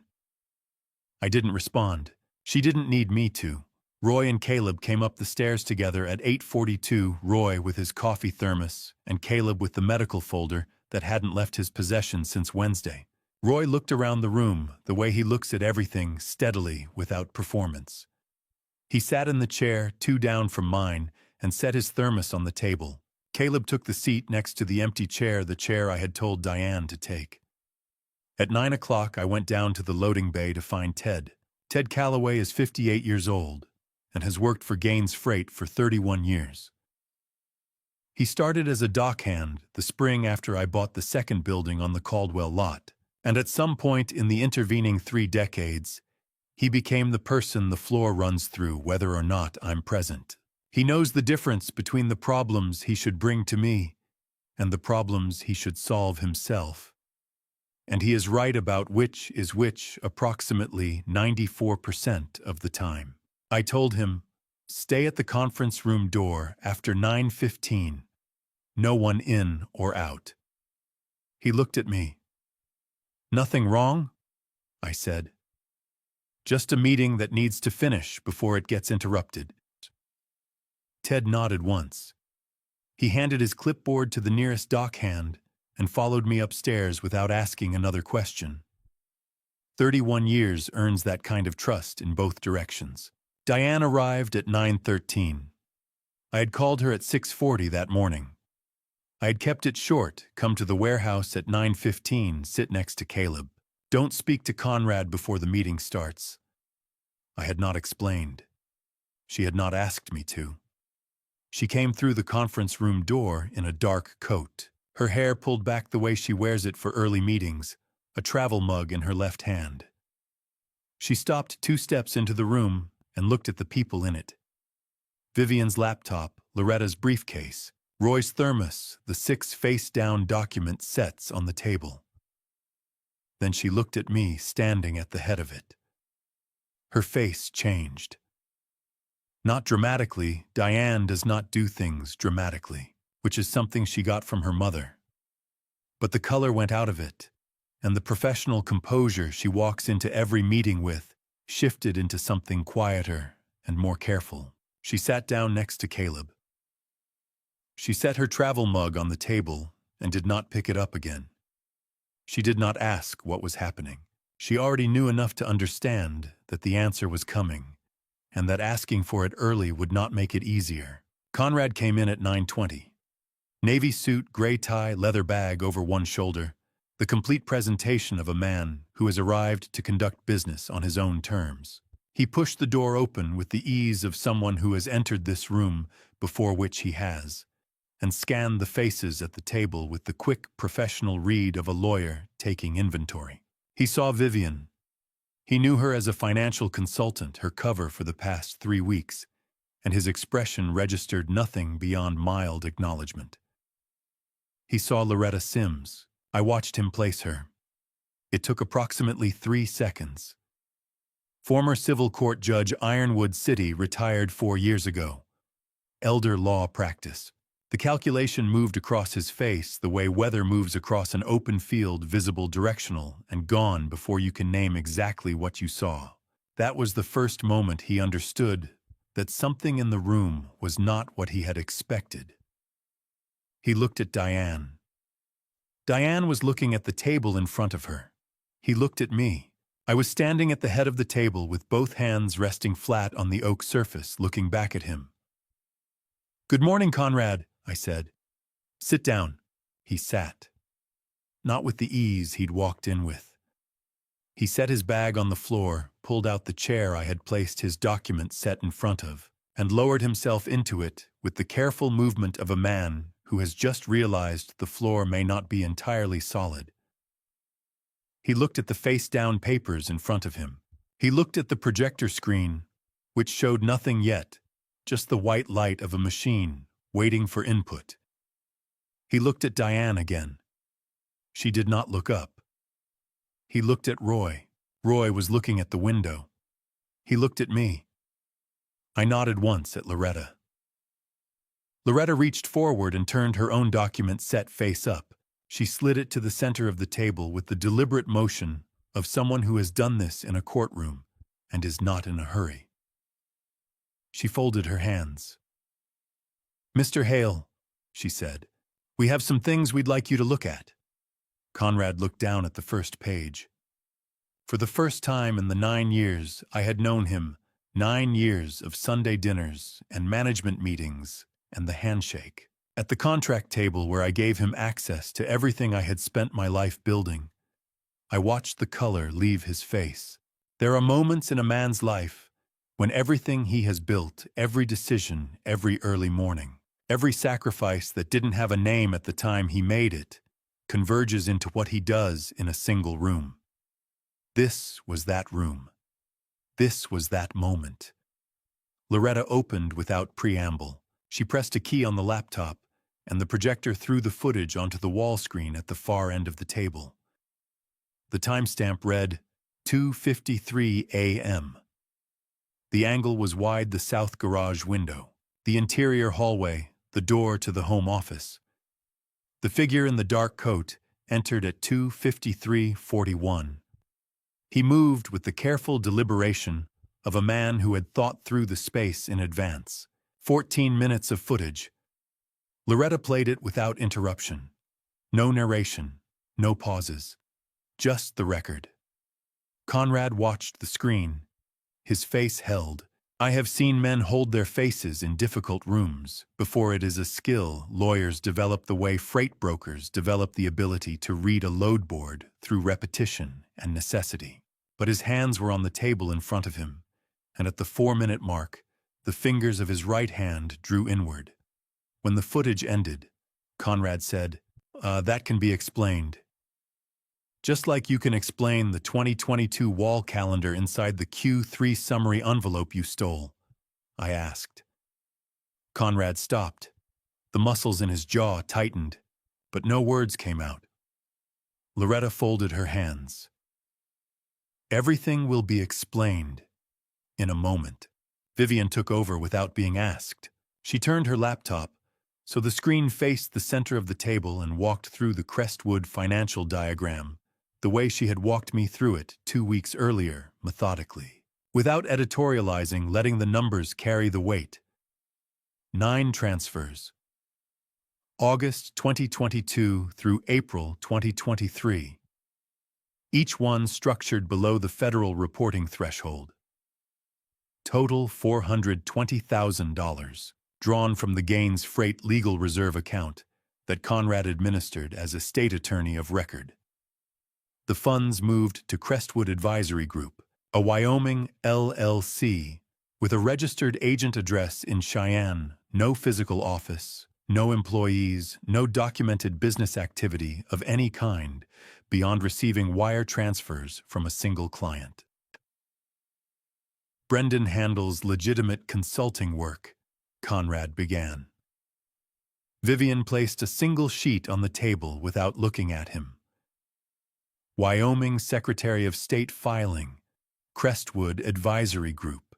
Date of formation 2 months before the first transfer. Listed principal Brendan Hale. No operating agreements on file. No state business license. No record of any engagement letter deliverable or contract with any party other than Gaines Freight. The room was quiet. Conrad looked at the sheet. He did not pick it up. Caleb opened his folder and placed 2 documents side by side on the table, the altered assessment and Dr. Sandra Howell's certified original, printed from her electronic record system, with her office seal at the bottom of each page. He read the discrepancies aloud in the same voice he uses when he explains a diagnosis measured precise, without inflection. MoCA score original 27, altered document 19. Clinical notation, original unremarkable cognitive screening, no concerns identified. Altered document. Patient demonstrated spatial temporal disorientation, unable to correctly identify current month or recall recent appointments. Medication compliance original. Full adherence noted across all prescriptions. Altered document missed doses flagged across a 3-month period. Blood panel original within normal range across all markers. Altered document. 1 value adjusted outside reference range flagged for follow-up. Caleb closed the folder. He looked at Conrad directly. "You weren't just trying to take his money, Conrad," he said. "You were trying to take his mind." No one at the table spoke. Outside the conference room windows, I could hear the truck yard, a backup alarm, the low idle of a diesel engine, the ordinary sounds of a Monday morning at a freight company that had been running without interruption for 48 years. Those sounds had never felt as far away as they did in the next 10 seconds. Conrad turned to Diane. "Diane." His voice shifted lower, more personal, reaching for something that had worked before. "You know I did this for us. For our future. Everything I've built has been for—" Diane was looking at the table in front of her. She did not look up. She did not answer. The sentence finished in the air and stayed there. Loretta reached into her briefcase and placed the last folder on the table. Tennessee, 2016. A 74-year-old entrepreneur in Nashville. 18 months. 90% of his assets transferred through a voluntary asset agreement, structured and administered by Conrad Hale, then practicing estate law in Davidson County. No criminal charges filed. Case settled confidentially.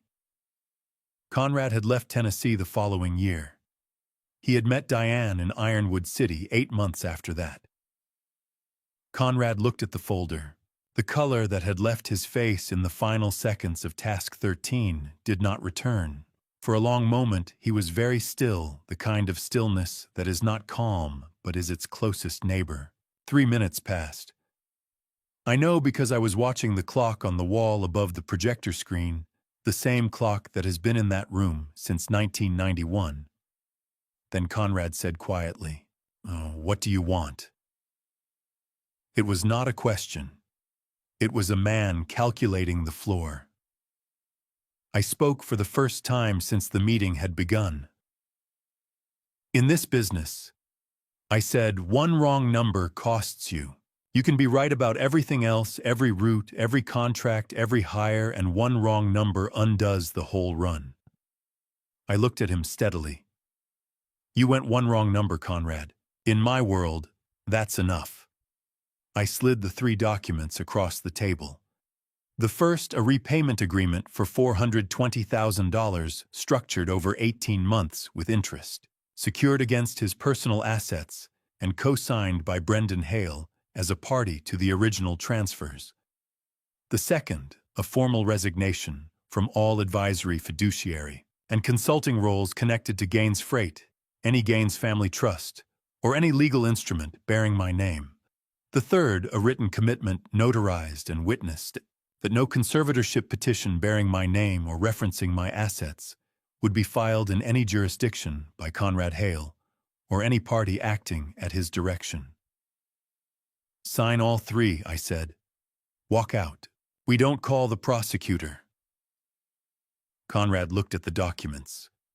I watched him move through it, the calculation, the inventory, the assessment of what signing cost against what refusing would cost more. He was still a lawyer, even now, even in this room. He understood the structure of what was in front of him. He picked up the pen.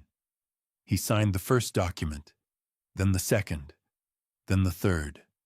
He set the pen down on the table and exhaled a slow, controlled breath, the kind a man releases when he has accepted the terms of something he cannot change. He began to push back his chair. That was when Diane reached into her bag. She placed a sealed envelope on the table in front of him. Standard legal size. No expression on her face, not anger, not grief, not the particular devastation of someone saying goodbye to 9 years. Her face was the flat, clear surface of a decision already made and no longer available for negotiation. That's from my attorney, she said. It's a legal separation filing. Loretta prepared it. I signed it this morning. Conrad looked at the envelope. He looked at Diane. In 83 minutes of that room, through video footage and financial diagrams and altered medical records and a 7-year-old case file from another state, Conrad Hale had not been without a response. He was a man who had spent his career understanding that every problem has a structure and that the structure always has a door. He had no response for this. For the first time since he had walked through the conference room door at 9:20, he had nothing to say. The room was very quiet. Outside the windows, I could hear the truck yard engines idling, the low percussion of dock work, the sound of a company that had been running since before Conrad Hale had known my daughter's name. 48 years of that sound. Through every hard winter, every market contraction, every morning I was not sure the next contract would come. I had never been as glad to hear it as I was at that moment. Conrad left the room at 10:47. He didn't say goodbye. He didn't look back. He picked up his leather bag from the floor beside his chair, pushed back from the table, and walked to the door with the measured pace of a man who understands that the only remaining form of dignity available to him is not running. The door closed behind him. Ted's footsteps followed down the hallway stairs, not escorting, just present, the way a man with 31 years in a building knows when to be visible without being asked. The room held its breath for a moment after the latch clicked. Then Vivian reached for the nearest document set and began to organize the files with the quiet efficiency of someone for whom the work is never quite finished. She stacked the Crestwood flow diagram on top of the Tennessee folder, squared the edges, and closed her file box with a soft snap. She would spend the next 3 days writing the formal investigative report that Loretta would attach to the court filing. She knew that. She was already thinking about it. Loretta stood and turned to me. "We'll file the signed agreements with the court by end of day," she said. "Brendan Hale's cooperation has been confirmed. His attorney reached out this morning. The $420,000 should be recoverable within 30 days, possibly sooner, if the structured repayment triggers the acceleration clause." I nodded. She extended her hand, and I shook it. The handshake of two people who have done something difficult together and do not need to make more of it than it was. "Call me if anything changes," she said. "No, I will." She picked up her briefcase and left without ceremony, which is exactly how I would have wanted it. Roy was the last of the others to stand. He came around the table slowly, the way he moves when he's carrying something he doesn't want to spill, and put his hand on my shoulder for exactly the length of time it needed to be there. He didn't say anything. Roy has always understood that some moments are not improved by language. He squeezed once, then he was gone. Caleb looked at me from across the table. He had his folder back in hand, his coat already half on. "Dad," he said. "Are you all right? Give me a few minutes alone with your sister." He looked at Diane, then back at me. He nodded the way he does when he's accepting an answer he knows is sufficient even if it isn't complete. Then he followed the others out, pulling the door almost closed behind him, not latched, just resting, giving the room a degree of privacy without sealing it off from the building's sounds. The truck yard noise filtered through the windows, an engine turning over, the hydraulic compression of a dock leveler releasing. Monday at Gaines Freight moving forward the way it always does. Diane hadn't stood up. Her hands were flat on the table in front of her, her eyes on the grain of the oak surface, her travel mug untouched since she'd set it down an hour and 20 minutes ago. I pulled out the chair beside her, not across beside, and sat down the way you sit next to someone who needs company more than they need to be looked at. We stayed like that for a moment. The room was quieter now, with only 2 people in it. I didn't begin with what she had done wrong. I didn't begin with August or the email, or the 9 years of Sunday dinners with a man who had spent the last 14 months building a legal structure designed to take everything I had spent my life constructing. I had said what needed to be said to Conrad. What needed to be said to Diane was different. The day I gave you the CEO title, I said I wasn't handing you a job, Diane. I was telling you something about how I see you. She looked up. Her eyes were red at the edges, the quiet evidence of something that had been pressing from the inside for longer than this morning. I said, I know about August. I know about the email. I know how frightened you must have been. I stopped there. I'm not angry with you. Those 5 words, I counted them after, because I wanted to be sure I had said the right number, landed in the space between us, and stayed there. She looked at me the way Diane has looked at me since she was small, when she was deciding whether the thing she'd just heard was true enough to trust. Then she cried. Not the way people cry in films, not sudden, not loud, not with the complete surrender of someone whose defenses have collapsed all at once. She cried the way people cry when they have been holding something for so long that the body finally makes the decision without consulting the mind. A slow release. Her shoulders dropped a fraction. Her breath came out longer than it went in. I didn't know it had gotten this bad, Dad, she said.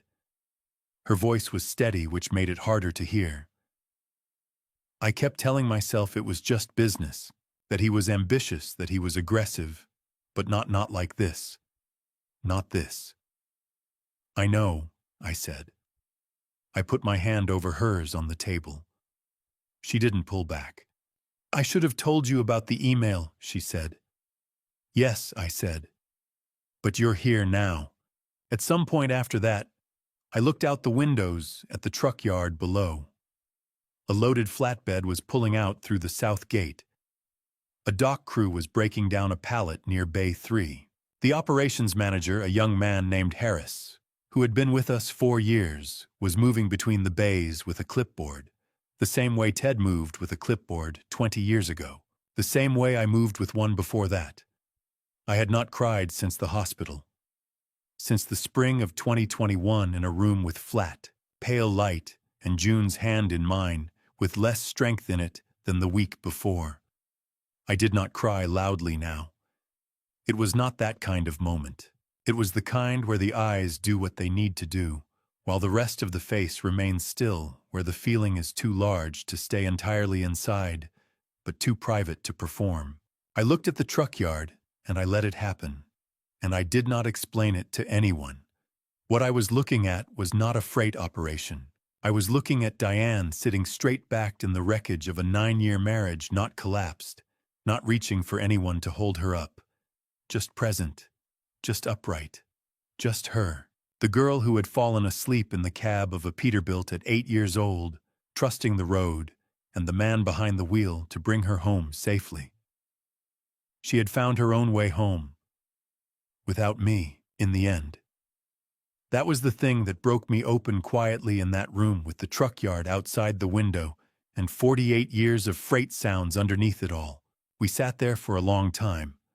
Long enough for the morning routes outside to cycle through and the dock to go quiet for the noon hour.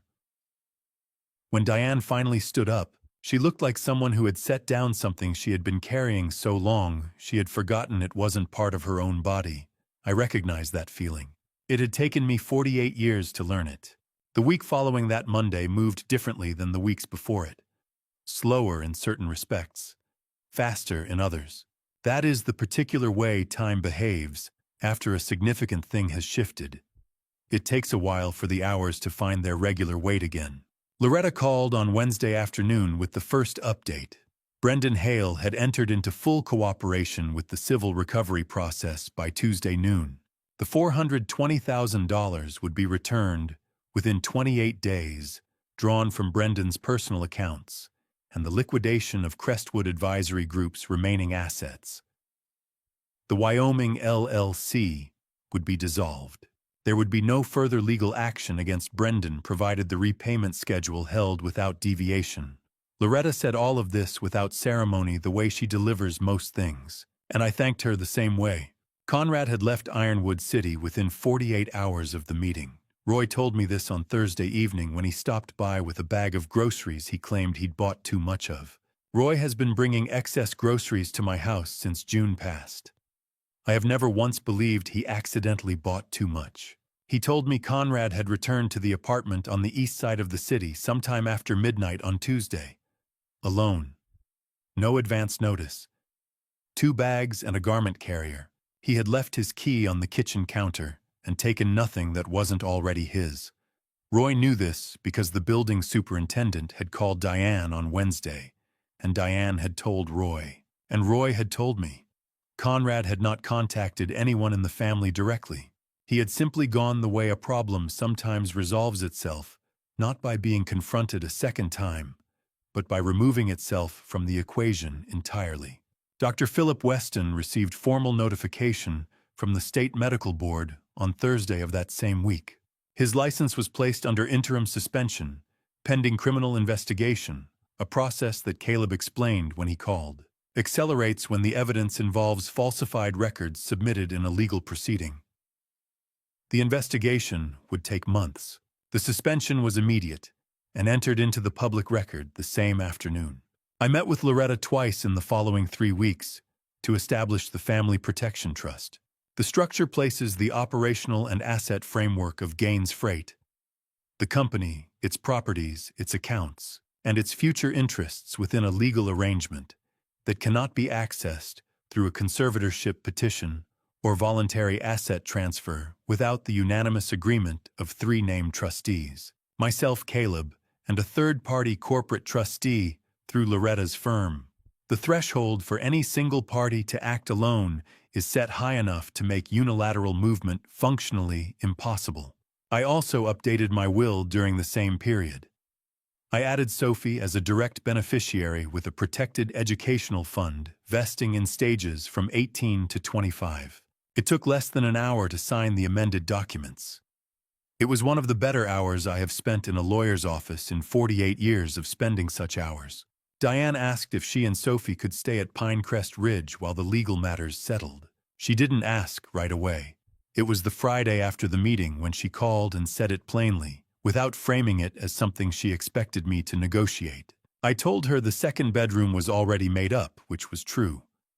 June had kept it ready out of a habit she never explained, and I had kept it ready after June was gone out of a habit I never examined too closely. Some things you maintain not because you expect them to be used, but because stopping feels like a different kind of loss. They arrived Saturday morning with 2 suitcases. Sophie's backpack and a cardboard box. Sophie had packed herself the contents of which she declined to share with either adult. I carried the box to the second bedroom and set it on the desk without asking what was in it. Some inventories don't need taking. The first several days, Diane and I didn't talk much about what had happened. We talked about Sophie's third-grade fractions, which arrived earlier in the curriculum than either of us remembered. We talked about the November temperature, which had dropped 6 degrees below the previous year's average and showed no signs of recovering before December. We talked about the creak on the second stair from the top and whether it had always been there or whether it was something the cold had introduced. That is how 2 people begin again. Not from the large story which is too heavy to lift all at once, but from the smallest ones available, until the weight becomes something that can be carried without thinking about it. Sophie took to the backyard from the first afternoon. She is 8 years old and carries the energy of a child who has been living in a constrained space too long, tuned to open ground, the way a compass needle is tuned to north. I watched her from the kitchen window that first Saturday, moving between the maple and the back fence with no objective beyond the investigation of available territory. Children don't require an explanation for what is wrong in a house. They absorb it through the quality of silence at the dinner table, through the altered rhythm of adult voices, through the things not said in their presence that they register regardless. Sophie had been living inside a storm that had no vocabulary available to her. She was 8 years old and had no framework for what she had been breathing in for longer than she should have had to. Now the air had changed. She was running in the yard in the cold November afternoon, laughing at nothing in particular, her breath visible in short white bursts against the gray sky. That was the whole of the information I needed. Children tell you what they know in the only language available to them. Sophie was telling me she could breathe again. One evening in late November, Diane came out to the back porch while I was sitting with a coffee watching the yard go dark. She took the chair beside mine, June's chair, which hadn't been used much since 2021, and we watched Sophie move around the far end of the yard without speaking for a while. The cold was present, but not sharp. The maple had finished dropping its leaves and stood clean against the darkening sky. Then Diane said, "I'm sorry, Dad, about August." "I know," I said. A moment passed. Then, "Is that enough?" I looked out at Sophie, who had stopped near the back fence and was crouching over something in the grass with the focused attention of a scientist or an 8-year-old, the two being functionally indistinguishable in their methods. "It's a start," I said. Sophie came up the porch steps that evening at full speed, cheeks red from the cold, one hand closed around something she'd found near the fence line. She stopped at the top step and held it out to me with the gravity of someone presenting evidence that matters. Grandpa," she said, "I found a rock that looks like a truck." It did loosely a flat oval of fieldstone with a raised ridge along one edge that could, with the right kind of attention, be read as a cab set forward on a long trailer. I took it from her and turned it over in my palm. The surface was cold and slightly rough where the weathering hadn't quite finished its work. I sat with it a moment longer than the situation required. I kept it. I didn't understand why at the time. But I do now. 8 months after that Monday, Sophie came to find me in the backyard on a Sunday afternoon in August. She sat down in the grass beside my chair, the way a person sits when they have been carrying something for a long time and have finally decided that today is the day to set it down. I didn't ask what she wanted. I have learned over a long time in freight that you don't rush a load to settle. You give it the space it needs and let it find its own balance. The same principle applies to 9-year-olds with something on their minds. The garden was quiet around us. June had planted sunflowers along the south fence every summer for as long as I could remember, a habit she kept without ceremony, the way she kept most of her better habits. Diane had planted them this year in the same spots without my asking. They stood now at the edge of the yard, tall and unhurried in the August heat, turning their faces toward the afternoon light, the way they always do. Sophie pulled her knees to her chest and looked at the grass between her shoes for a moment. Then she said, "Grandpa, before Christmas last year I heard Dad on the phone." I set my glass down on the arm of the chair. I sat still. She told it the way children tell things they have memorized, without meaning to, slowly, in the exact order it happened, with the particular precision that belongs to someone who doesn't yet know which details are important, and so keeps all of them. She had been in the hallway outside the home office. It was an evening in early December, she thought a Thursday, because she remembered her school bag was packed for Friday already. Her father had closed the door but not latched it, and the gap was enough. She had not been trying to listen. She had stopped because something in the tone of his voice was unfamiliar to her, and children stop for unfamiliar tones, the way animals stop for unfamiliar sounds. She had heard 4 things clearly enough to remember. The old man. That was how Conrad had referred to me. Sophie said it quietly, watching my face as she did. I kept my expression where it was, confused. Or a word close to it. She wasn't certain of the exact word, but she was certain of the meaning she had taken from it. The medical evaluation results. Before he changes the will. I didn't know what all of it meant, Sophie said. She looked up at me. Her eyes were clear and steady, the eyes of a child who has been sitting with a question for 8 months and has finally found the person she trusts to answer it. But it didn't feel right. So I told Mom. She paused. That was okay, wasn't it? To tell Mom? I looked at my granddaughter. 9 years old, sitting in the summer grass with her arms around her knees, waiting for confirmation that she had done the right thing when she was 8, and the vocabulary wasn't available to her, and the only instrument she had was the instinct that something was wrong. Yes, Sophie, I said. You did exactly the right thing. She let out a breath that she had probably been holding in one form or another since December. I sat with what she had told me and let it arrange itself into the shape it had always been, now that I could see all of it. Diane had read the August email and understood enough to be frightened. But Diane is her mother's daughter. In one specific way, she does not act on fear alone. She requires confirmation. She had spent 4 months finding reasons to explain away what she had read, constructing interpretations that allowed her to stay where she was, to believe that ambition and wrongdoing were still separable things. Then Sophie had walked down the hallway in early December and stopped outside a door that wasn't quite closed. A child of 8 has no motive for invention. A child of 8 who tells her mother that she heard her father say the old man and the medical evaluation results, and before he changes the will is reporting what she heard, because that is all she knows how to do. Diane could explain away an email. She could not explain away her daughter. December. That was when she had called Vivian. I had told Roy months earlier, before any of this came to a head, that if Diane ever came to him with questions, he should point her in the right direction. Roy had given her Vivian's number. I hadn't known whether Diane would ever use it. She did. I had known the sequence in general terms. Diane contacted Vivian. Vivian began her investigation. The machinery had started moving. But I had not known what set it in motion. Not until this afternoon in the August garden, with Sophie sitting in the grass and the sunflowers standing along the south fence where June used to tend them. Sophie was the reason. Not the email, not the fear. Sophie, 8 years old, carrying a thing she didn't have language for choosing. To give it to the one person she trusted, to carry it further. That was the piece I had been missing. After a while, Sophie reached into the pocket of her shorts and placed something on the grass between us. The fieldstone. Flat oval raised ridge along one edge. Cold in November, warm now from 8 months in a child's bedroom. Turned over and examined and kept for reasons she understood about, as well as I had understood mine when I first held it.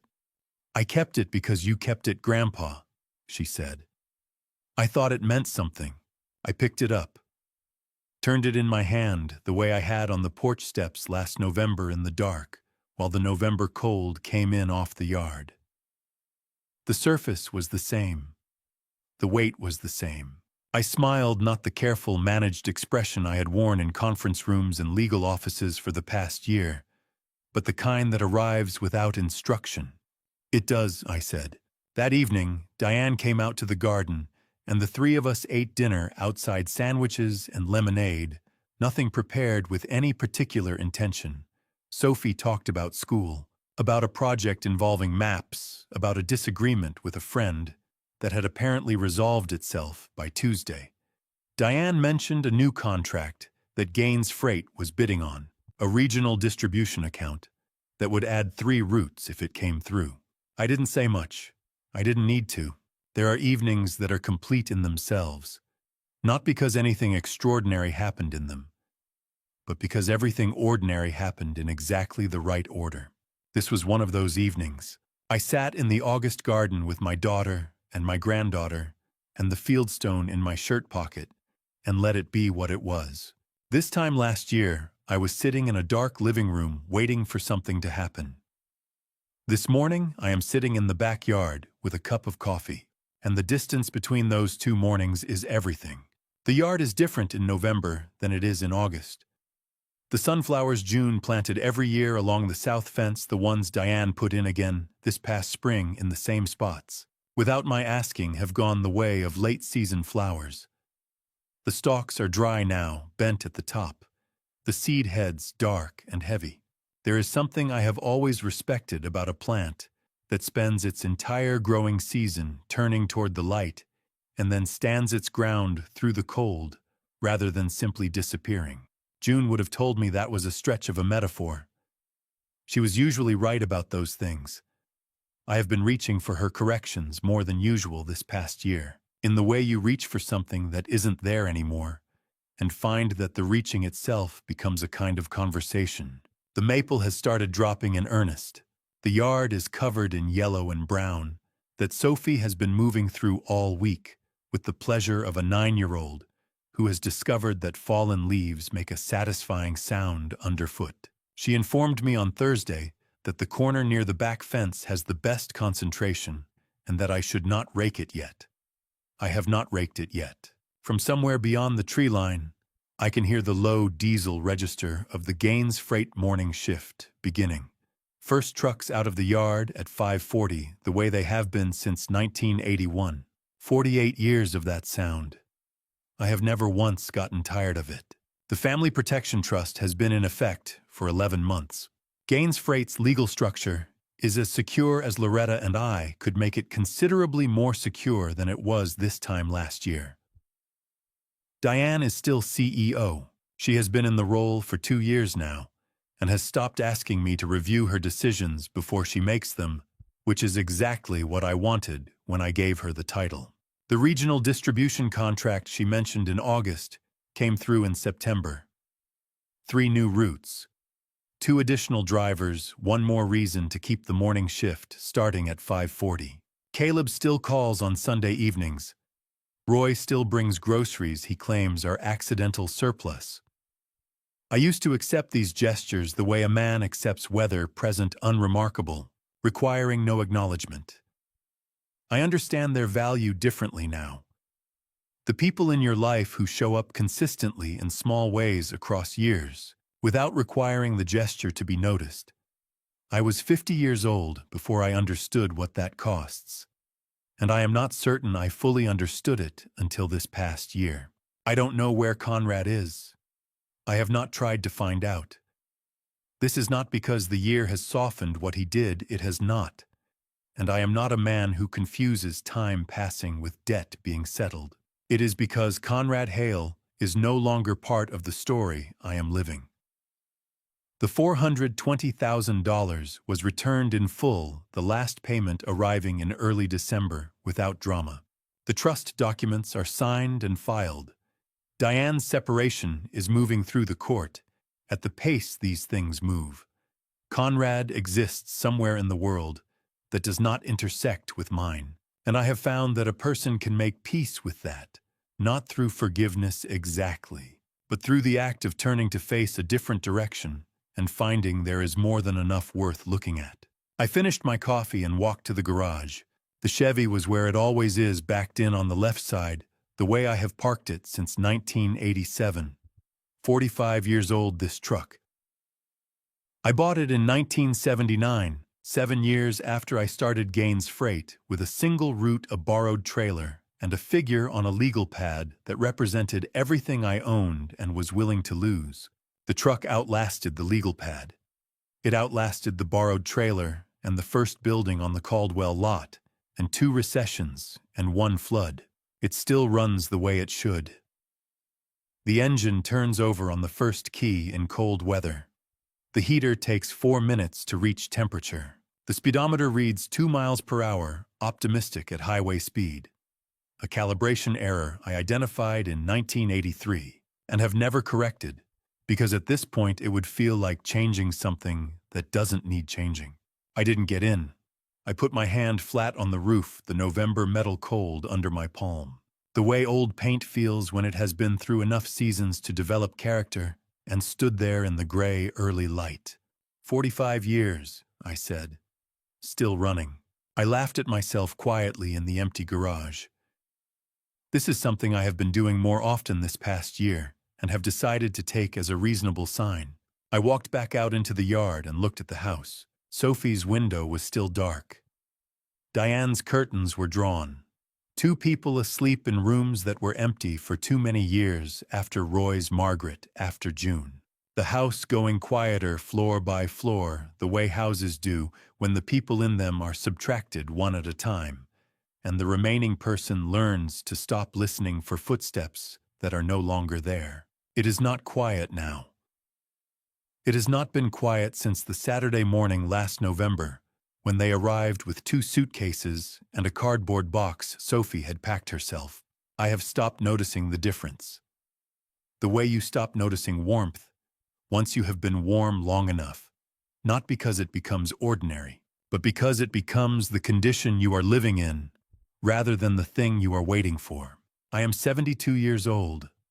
I have 48 years in freight and a company that is structurally sound and still moving. I have a son who calls on Sundays and a brother who shows up with groceries and a lawyer I would trust with anything I own. I have a daughter running the business I spent my life building and doing it better than I expected, which is the best possible outcome for anything we build and hand to someone else. I have a granddaughter who keeps a fieldstone in her bedroom because her grandfather kept one first. And I have a yard in November, a finished cup of coffee, and the knowledge that the worst thing that happened to this family in the past 2 years did not break it. Bent it, tested the structure in ways I would not have chosen, but the structure held. That is not nothing. That is everything.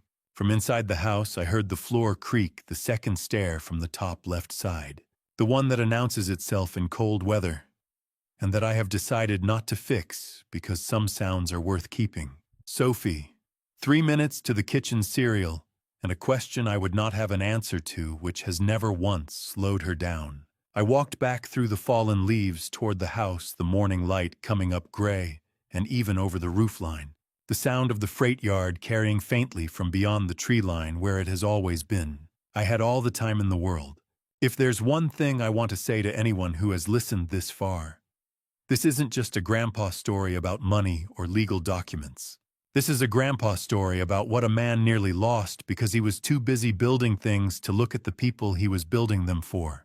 And if you found these grandpa stories today, I hope something in them stays with you long after this ends. I'm not a man who talks about God often, but there were nights I sat alone in that dark living room, and I understood that it was not coincidence that every piece fell into place the way it did. Something larger than me was arranging the road ahead. I just had to be quiet enough to see it. This is the lesson of this family story. Don't be like me. Don't wait until everything is nearly broken before you turn around and look at the people standing right beside you. I spent 48 years learning that a company can run without you. A family cannot. This family story taught me that the hard way, and I was lucky enough to still have time to change it. My personal opinion after everything, trust is not a weakness. But trust without attention is a vulnerability. Loving someone does not mean closing your eyes to the truth about what is happening around them. Every family story worth telling has that lesson somewhere inside it. These grandpa stories exist because someone has to say the things that are easier to leave unsaid. Walter's family story. My story is one I hope plants something useful in whoever carries it forward. Because the best grandpa stories are never really about the grandfather. They're about what gets passed down. If this reached you, leave a comment, share it with someone who needs to hear it, and subscribe so you don't miss what comes next. Thank you for staying until the very last word. That means more than I can say. A note going forward, some stories ahead contain fictional elements constructed purely for educational and inspirational purposes. If that's not the content you're looking for, that's completely fine. Choose the journey that's right for you.